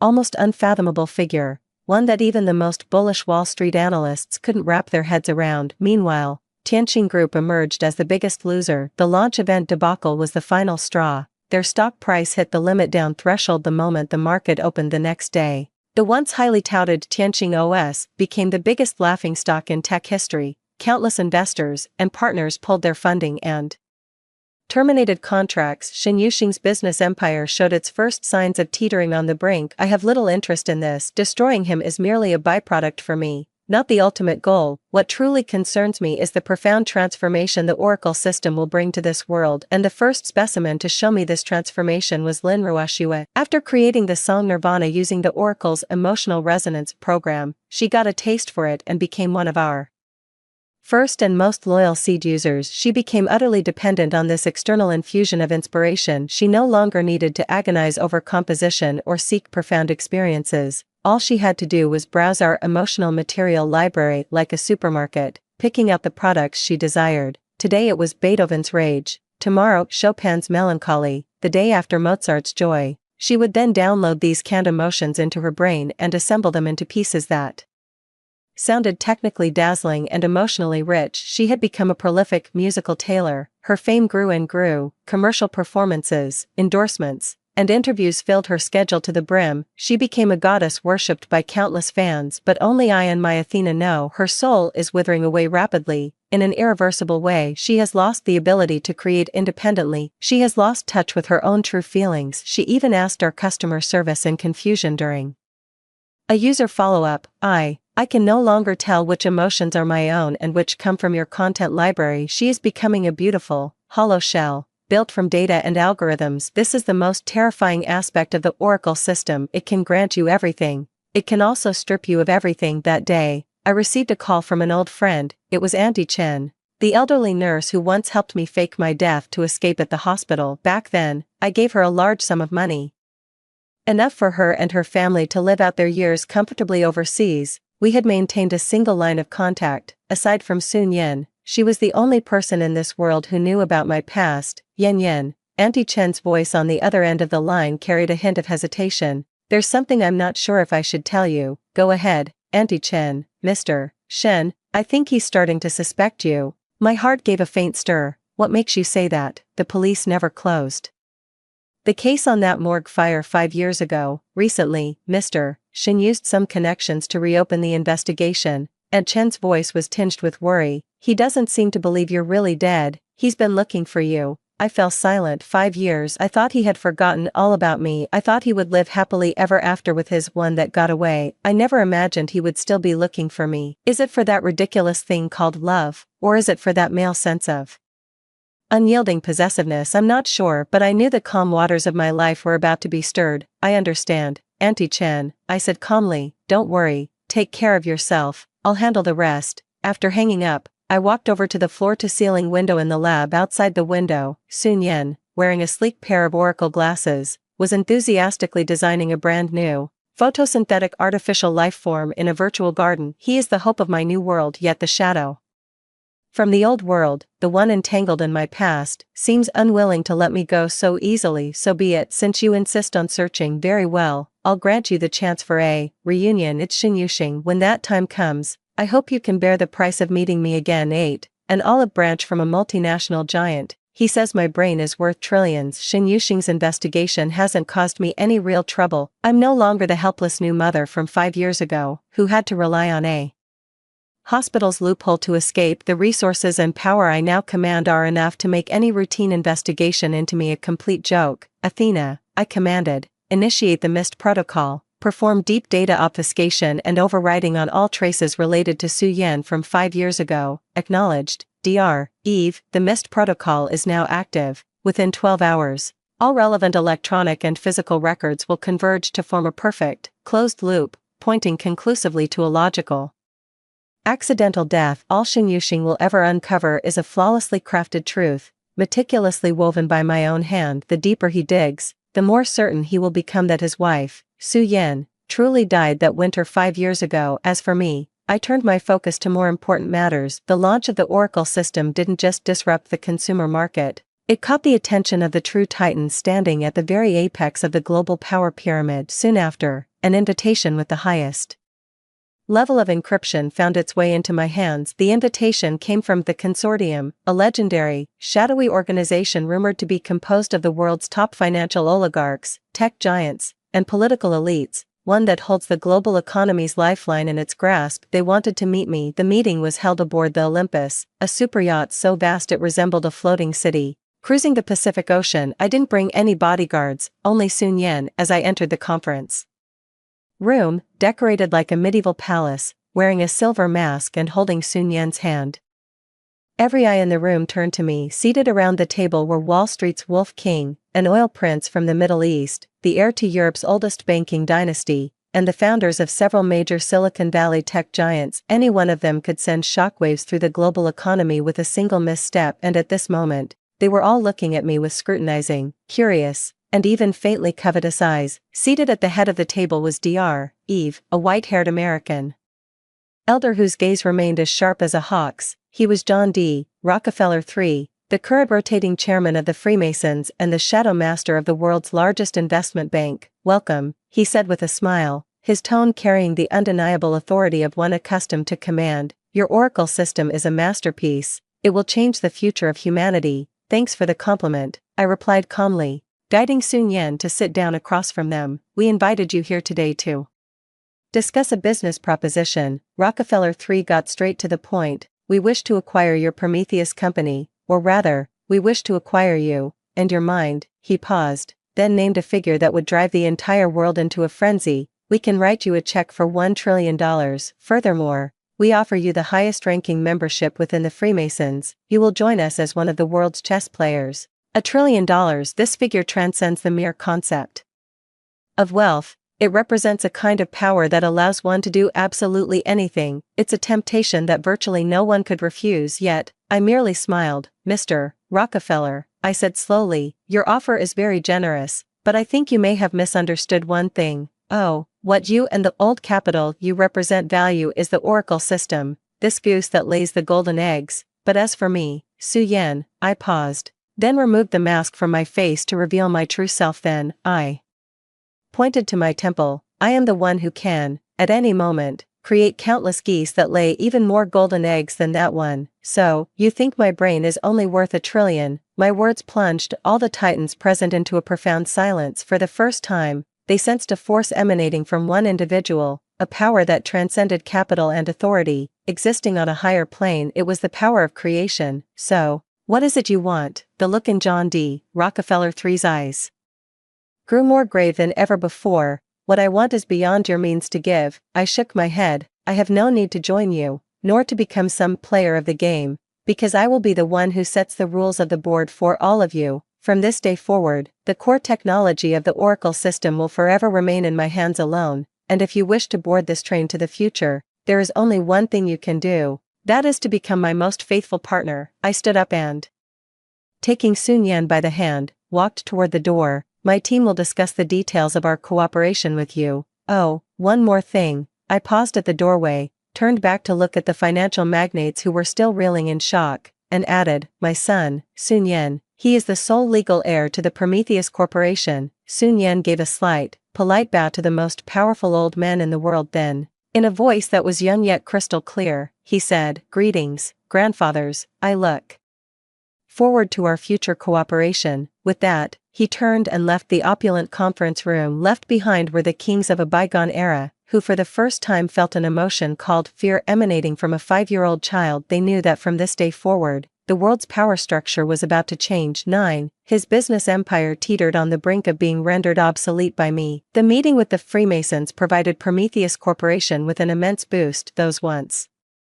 untouchable financial magnates and tech titans, having witnessed my unassailable technological moat and unwavering resolve, humbled themselves and extended olive branches to me with unprecedented fervor. They became the most powerful global agents for my Oracle system. Prometheus officially transformed from a tech company into a technical standards setter that stands above all capital, and I, leveraging their vast resources, began to implement my next phase plan: worldwide, universal enlightenment. I opened the educational port of the Oracle system. Any child, whether born in a bustling metropolis or an impoverished village, could directly download the most elite knowledge in human history from the cloud simply by wearing our affordable educational headset. Language, mathematics, physics, art. For the first time, the transmission of human civilization was no longer confined by the barriers of geography or class. A brand new era of knowledge explosion had arrived. Yet, in this magnificent tide of civilizational evolution, masterminded by my own hand, there were always a few old world reefs that stood out as so incongruous and, frankly, laughable. Shin Yuxing's Tianqing Group was the most stubborn holdout among them. After that disastrous press conference,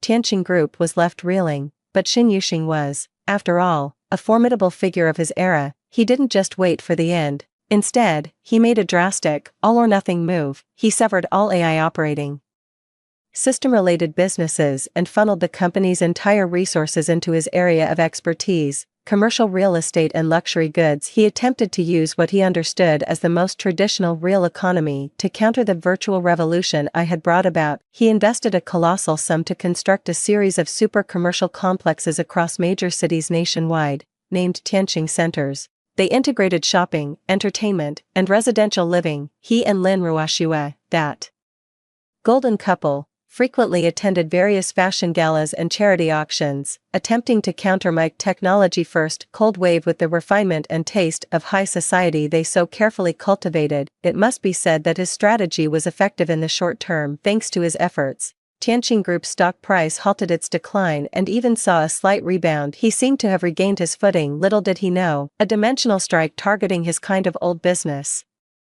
model had long been part of my plan. That day, Sun Yan came to me with a tablet. "Mommy, based on the latest social model projections from Athena," he said, pointing at the complex data curves on the screen, "with the widespread adoption of the Oracle education portal, the average human knowledge level is projected to increase by at least 200% within the next 3 years. People's consumption mindset will undergo a fundamental transformation. They will no longer be satisfied with purchasing expensive status symbols like luxury handbags and sports cars. They will be more willing to pay for knowledge, experiences, and self-actualization." The underlying logic of Mr. Shin Yuxing's business empire is built upon information asymmetry and consumerist traps. Our technology is fundamentally dismantling this very logic. According to the model's projections, Tianqing Group's market value will shrink by over 90% in 3 years. It will go bankrupt. I looked at Sun Yan and nodded approvingly. "You're absolutely right, Nian," I said. "But 3 years is too long. I'm going to speed up the process." I powered up my personal terminal and connected to Athena. Directive issued. Commence Project Eden, Project Core, to build a fully immersive, virtual second world based on the Oracle system. In this world, people can experience any life they desire. You can become a knight battling a dragon in a medieval castle. You can become a captain exploring the unknown universe aboard a starship. You can witness a gladiatorial match in a virtual Roman Colosseum, or attend a never-ending concert in a virtual Vienna Golden Hall. All your senses and every experience will be indistinguishable from the real world. The ticket to enter this world will be incredibly cheap. Nian, I asked my son, when people can experience a life in Eden that's 100 million times more thrilling than reality for just the price of a cup of coffee, who would still be willing to spend millions at Shin Yuxing's Tianqing Center to buy a bag? That's only good for showing off. Sun Yan's eyes lit up. "I understand now, Mom," he said excitedly. "This isn't business competition, this is replacement." "Yes," I said with a smile, gently stroking his head. "We will offer humanity a dream, cheaper, better, and fairer than reality." And Shin Yuxing's commercial empire, along with the gaudy old world it represents, built on materialism and vanity, will find itself standing on the brink of being utterly obsolete. 10. Reunion, Mr. Shen. Please make an appointment first if you wish to see me. The launch of the Eden Project became the final straw that broke the back of the old commercial world when people realized they could fulfill all their dreams in an infinitely vast and spectacular virtual world. The expensive luxury goods used to build status in the real world instantly became worthless. Tianqing Group was the first to bear the brunt. Their luxury malls are deserted, their high-end properties find no buyers, their stock prices have completely collapsed. Shen Yuxing, the once revered business titan, could only watch helplessly as the empire he built from the ground up was washed away by the unstoppable tide of technological change. Like a sandcastle on the shore, he had finally run out of options. He became desperate to see me. The person he wanted to meet was the elusive Dr. Eve, the mysterious founder of Prometheus Corporation, whose name he knew only by reputation. He came to me seeking a way out, a chance to survive. He exhausted all his connections and spent his last remaining favors to finally submit, through a peripheral member of the Freemasons, a request for an audience. Its wording so humble it bordered on pleading. I agreed. The meeting place was set in the top-floor reception room of Prometheus Corporation's new headquarters in Shanghai. That day, I wore no mask. I wore a simple white lab coat, my long hair tied back casually, with no makeup on. There I sat, a Su Yan in my true form, quietly awaiting his arrival. 3 o'clock sharp. The door to the reception room slowly swung open. Shen Yuxing entered. 5 years had passed. He looked far more haggard than before. The once spirited and determined look in his eyes had been replaced by weariness and anxiety, yet, the innate pride of a man accustomed to command still held him together, a stubborn force propping him up. The moment he walked in, his first glance landed on my chief assistant standing beside me. He assumed the woman in the professional suit, radiating authority, was Dr. Eve. Meanwhile, I, a young woman who looked like an ordinary researcher, was instinctively overlooked by him. It wasn't until my assistant bowed respectfully to me and said, Dr. Eve, Mr. Shen is here, that the situation changed. Only then did Shen Yuxing's gaze, tinged with a hint of astonishment, slowly shift to settle on my face. Time seemed to freeze in that moment. His pupils contracted violently, his body froze in place. For the first time, his face, which had remained an unreadable, placid lake through countless major events, betrayed a look of utter, ghost-seeing shock and disbelief. Su Yan, he forced the 2 syllables from his throat. His voice was hoarse, dry, and thick with absurdity. I looked at him, at this man I had once loved and once hated. 5 years had passed. I thought my heart would be swept up in a tidal wave of emotion upon seeing him again, but it wasn't. My heart was as still and lifeless as a stagnant pond. I looked at him as if he were an irrelevant, corrupted piece of old data in a database. I slowly raised my hand in a gesture that said, "Please, have a seat." Then, in a tone that was polite yet distant, the kind reserved for a mere business associate, I began to speak. "Hello, Mr. Shen, I'm Eve, the founder of Prometheus. I heard you wanted to see me, but next time, please remember to make an appointment first."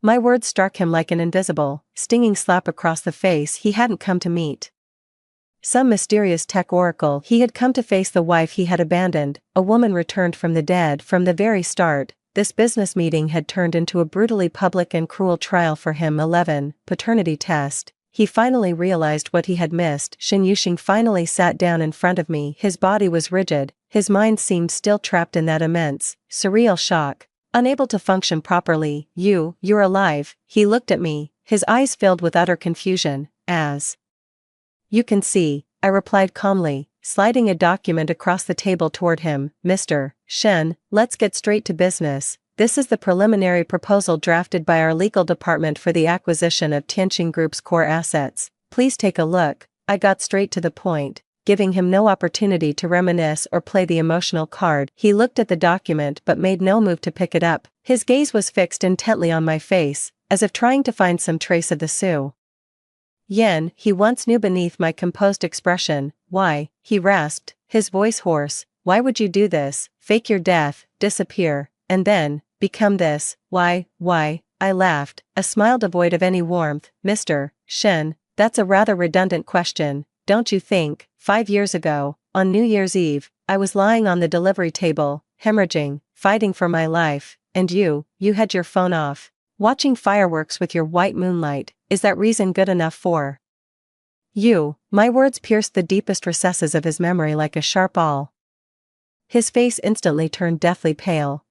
He opened his mouth as if to explain, but realized any justification would be utterly feeble in the face of that bloody truth. Just then, the door to the reception room was gently pushed open. Mommy, Sun Yan walked in holding a tablet, dressed in a little suit with his hair meticulously combed. He looked like an exquisite little prince straight out of a fairy tale. He walked over to me and naturally handed me the tablet, reporting the progress of a European project to me in fluent German. Shen Yuxing's gaze froze completely the instant he saw Sun Yan. That face, that small face, so like his own yet imbued with a clarity and spirit he lacked. That age, the son who should have been his, missing from his life for 5 long years. He is. Shen Yuxing's voice trembled violently, choked with overwhelming emotion. Sun Yan finished his report, then, he turned his head, his deep-set eyes, a mirror image of Shen Yuxing's, regarding the strange man who had intruded into his world with a calm, steady gaze. He didn't ask, "Who are you?" He simply raised the child-sized oracle terminal on his wrist and gave Shen Yuxing a gentle scan. 1 second later, a look of understanding, tinged with a hint of academic curiosity, crossed Sun Yan's face. "Oh," he said in a childish voice, uttering the words most cruel to Shen Yuxing. "So you're the genetic donor who provided my Y chromosome. Hello, Mr. Shen, I'm Sun Yan. It's a pleasure to meet you." As he spoke, he even extended a small, friendly hand towards Shen Yuxing. That scene completely shattered Shen Yuxing's last line of defense. His reason: he no longer needed any ridiculous paternity test. The person before him, in both appearance and a terrifying intellect that defied his age, was undeniably proclaiming a truth he had once cast aside with his own hands. He had a son, a perfect, genius son he wouldn't have dared to dream of, and he missed it. He missed his own birth, missed his first words, missed his first steps. I missed out on 5 whole years of his life. He finally realized what he had truly lost. It was not a mistake that could be undone. It was a vast, eternal void he had carved out of his own life with his own hands. Whoa, this iron-willed man, who had never known defeat in the business world, at this moment, right in front of me and his own son, broke down and sobbed like a child. 12. The kneeling white moonlight. She begged me not to ruin his life. Shen Yuxing's breakdown left me utterly unmoved. I simply watched quietly as he cried like a lost child. Sun Yan, meanwhile, tilted her head and observed him with a purely academic gaze, as if studying the stress response of an unknown creature. "Mommy," he whispered in my ear, "according to the database, when humans experience severe psychological shock, their tear glands secrete excessive fluid to relieve stress. His reaction fits the model. It's just that the intensity of this emotional response seems to have exceeded the normal threshold." I patted his head without saying a word. In the end, it was my perceptive assistant who tactfully escorted the now discomposed Shen Yuxing out of the reception room. Naturally, this so-called business meeting came to nothing, but I knew this was only the beginning. From that day on, Shen Yuxing went to insane lengths, trying to win my forgiveness and begging for a chance to get close to Sun Yan. He was no longer the lofty and unapproachable Mr. Shen. He had become the most humble of suitors. He would have someone deliver my once favorite, freshest white roses every single day without fail. He would stand outside the Prometheus building waiting all day long, rain or shine, just to catch a glimpse of me when I got off work. He even bought the office building next to my company, just to be a little closer to me, to the outside world. His actions became a dramatic, deeply moving real-life spectacle of a tycoon's desperate pursuit to win back his love. Countless media outlets are reporting on how this business titan has turned over a new leaf and cast aside his dignity for a mysterious woman. Only I know the truth, how utterly absurd all of this is. The more he acts this way, the more it proves he never truly understood me. He thinks I'm still the Su Yan from 5 years ago, craving those cheap, hollow gestures of romance and ceremony. He doesn't get it. The Su Yan I am now has long since outgrown the need for any of that, and the first person to understand this wasn't Shen Yuxing, it was Lin Ruoxue. She had found me without an appointment. She had practically begged my assistant in a pleading manner for a chance to see me. She was still as beautiful as ever, dressed in a white gown. She looked like a delicate white lotus trembling in the breeze. Gone from her face was that ethereal pride and composure of the past. In its place was a profound weariness and fear. The moment she saw me, she dropped to her knees with a thud before me. "Su Yan," she cried, looking up at me. "No, Dr. Eve, I'm begging you, please let Yuxing go." I looked down at her from behind my desk. "Let him go." I laughed. "Miss Lin, you seem to be mistaken. I never had any intention of targeting him. The predicament of Tianqing Group wasn't my doing. It was simply left behind by the times. But, she wept, tears streaming down her face like rain on pear blossoms. He's about to break. The company is going bankrupt. He's falling apart. For the past 5 years, he hasn't had a single truly happy day. He's been searching for you, filled with regret all this time. You're still in his heart. Is that so? I asked flatly. Yes, she said urgently. That New Year's Eve, he didn't ignore your call on purpose. It was me. I had a sudden heart attack, and he turned off his phone to take care of me. He didn't stop loving you. He's just too kind, too loyal. How familiar this sounds. What a perfect excuse. Looking at her, I suddenly felt a wave of weariness wash over me. I couldn't even be bothered to argue with her anymore. Lin Ruoxue. I stood up and walked over to her. Do you love him? She froze for a moment, then nodded vigorously without hesitation. Yes, I love him. I would give up everything for him. Good, I nodded. Then, right in front of her, I dialed Xin Yuxing's number. Xin Yuxing. I got straight to the point. Your cherished one is on her knees in my office right now, begging me not to ruin your life. Dead silence on the other end of the line. Now I'm giving you a choice, I continued. I have a new restructuring plan for Tianqing Group here. I can inject capital to save your company, even make it more glorious than before. From the other end of the line came the sound of Xin Yuxing's hurried breathing. But I have one condition. From now on, you will cut off all contact with Lin Ruoxue, erase her completely from your world. You and your life will belong entirely to me and my son. Can you do that? A long, deathly silence hung on the other end of the line.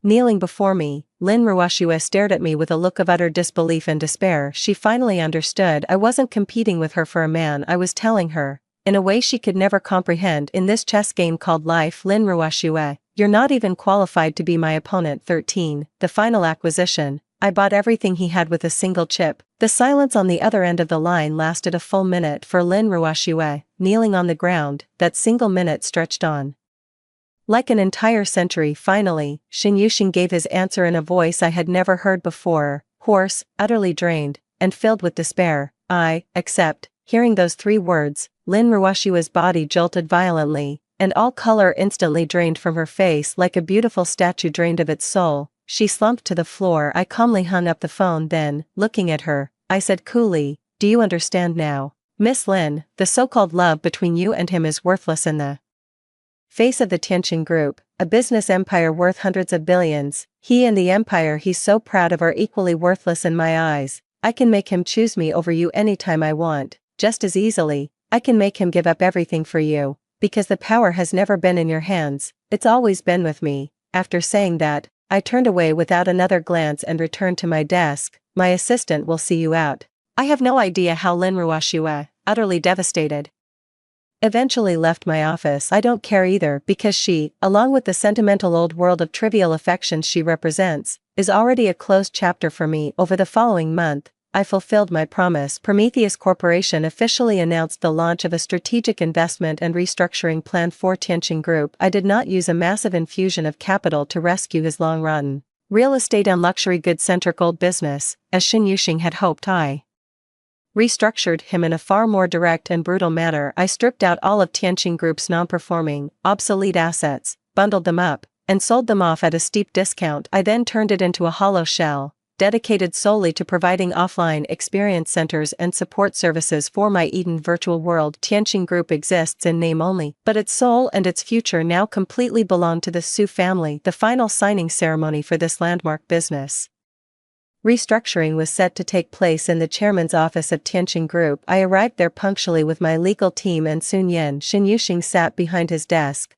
once a symbol of supreme authority, wearing a suit that no longer fit. The spirited confidence that once graced his face was gone. He resembled a doomed monarch, about to sign his own death warrant on the scaffold. The look he gave me was indescribably complex. There was regret, resentment, pain, and even a faint, pathetic glimmer of hope. Su Yan, he rasped, his voice hoarse, can we really never go back? I didn't answer his question. I simply took a velvet box from my assistant, opened it, and placed it before him. Nestled quietly in the box was a crystalline biochip, shimmering with an ethereal blue light. This is the Oracle Type 2 internal beta chip, I explained calmly. It's at least 20 years ahead of any version on the market. It can form a deep, direct link with your cerebral cortex. It will increase your processing speed 50-fold and give you a memory rivaling a supercomputer. It enables you to learn in a single day what would have taken a decade to master. It can make you a genius who surpasses everyone all over again. Shen Yuxing's breathing grew rapid. He looked at the chip with the eyes of a traveler dying of thirst in the desert who has just spotted an oasis. He knew this was the future. This is true power. Now, I said to him slowly, I'm buying you, and every last moment of the life you have left, with this chip. Do you accept? He didn't hesitate for a second, as if clutching at his last lifeline. He reached out with a trembling hand and picked up the chip. Then, he picked up the pen and signed his name on the acquisition contract that would turn him and everything he had into my private property. I used a chip that cost me almost nothing, and I bought everything he had. Now that's what I call a complete takeover, and the cruelest form of revenge. 14. Who were you really watching those fireworks with? The contract is signed. Shen Yuxing and his crumbling empire were now, by law, officially my vassals. He clutched the Oracle 2 chip in his palm as if it were a priceless treasure, his sole hope for rebirth. I stood up, ready to leave. This protracted, 5-year-long reckoning should have ended right here, but I stopped in my tracks just as I reached the door. I didn't look back. I just asked him the question over my shoulder, the one I'd carried in my heart for 5 years, the one I'd already answered long ago. Shen Yuxing, that New Year's Eve 5 years ago, that spectacular fireworks display, touted as the event of a century, who were you really watching it with? My question was calm as if asking about the weather. Yet, upon hearing this question, Shen Yuxing's entire body jolted violently. He slowly raised his head to look at my resolute, utterly unlingering retreating figure. He remained silent for a very, very long time, so long that I thought he wouldn't answer. Then, in a voice filled with endless, hollow self-mockery, he slowly began to speak. I wasn't looking at anyone. That answer took me by surprise. I finally turned to look at him. I saw him give a bitter smile, a look more pained than any tears. Lin Ruoxue was indeed with me that night. The fireworks really were beautiful. But, Su Yan, do you know something? When that first firework burst in the night sky, my mind was completely filled with thoughts of you. I was wondering if you were scared, being home all alone. I was thinking you'd probably want to see these fireworks, too. I even instinctively pulled out my phone to take a picture for you.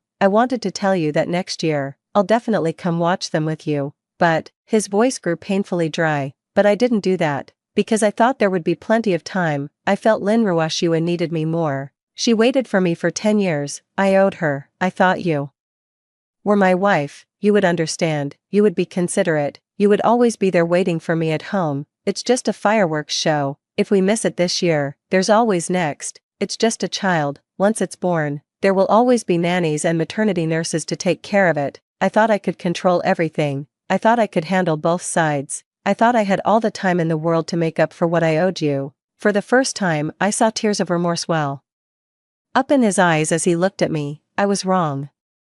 I was so terribly wrong. Su Yan said the fireworks were beautiful that night, but I saw nothing. All I saw was a selfish, arrogant, hopelessly foolish version of myself. He finished speaking. He laid bare before me the most hidden, most wretched part of his soul, a raw and bloody dissection. I listened in silence. It was as if a tiny pebble had been dropped into the long frozen lake of my heart. A barely perceptible ripple stirred. So that's how it is. It's not that he didn't love, he just loved too late. It was a love tainted by arrogance. With his own hands, he destroyed a perfect happiness through his pride and foolishness. This is perhaps a crueler punishment than simply not being loved. Business prodigy, with his mind honed to a razor's edge by technology, he carved out territories and built one colossal business empire after another for me. He became my most capable lieutenant, and also my most loyal captive. He spent his entire life atoning for the mistake he made on that night 5 years ago. Meanwhile, I continued on my path with Sun Yan. We launched the Oracle 3 chip, which can now achieve the preliminary short-term uploading and downloading of human consciousness. We initiated the ARC 2 project, commencing the construction of humanity's first interstellar port on the far side of the moon. Our ambitions have long since transcended this small, azure planet. One day, it was New Year's Eve once again. Sun Yan and I were standing beneath the massive dome of the lunar base. Through the reinforced glass, the distant Earth was clearly visible, beautiful as a sapphire. Across every continent and city on Earth, breathtakingly brilliant fireworks bloomed simultaneously. From the perspective of the cosmos, it was like a grand, silent, parting tribute for us. Mommy, Sun Yan asked softly, her little face tilted up towards the distant points of light. Do you still like watching fireworks? I gazed upon the planet where I had once lived, loved, hated, and finally said my goodbyes. A profound peace settled in my heart. I shook my head, smiled, and gently stroked his hair. No, Nyen Nyen, fireworks are beautiful precisely because they need the darkness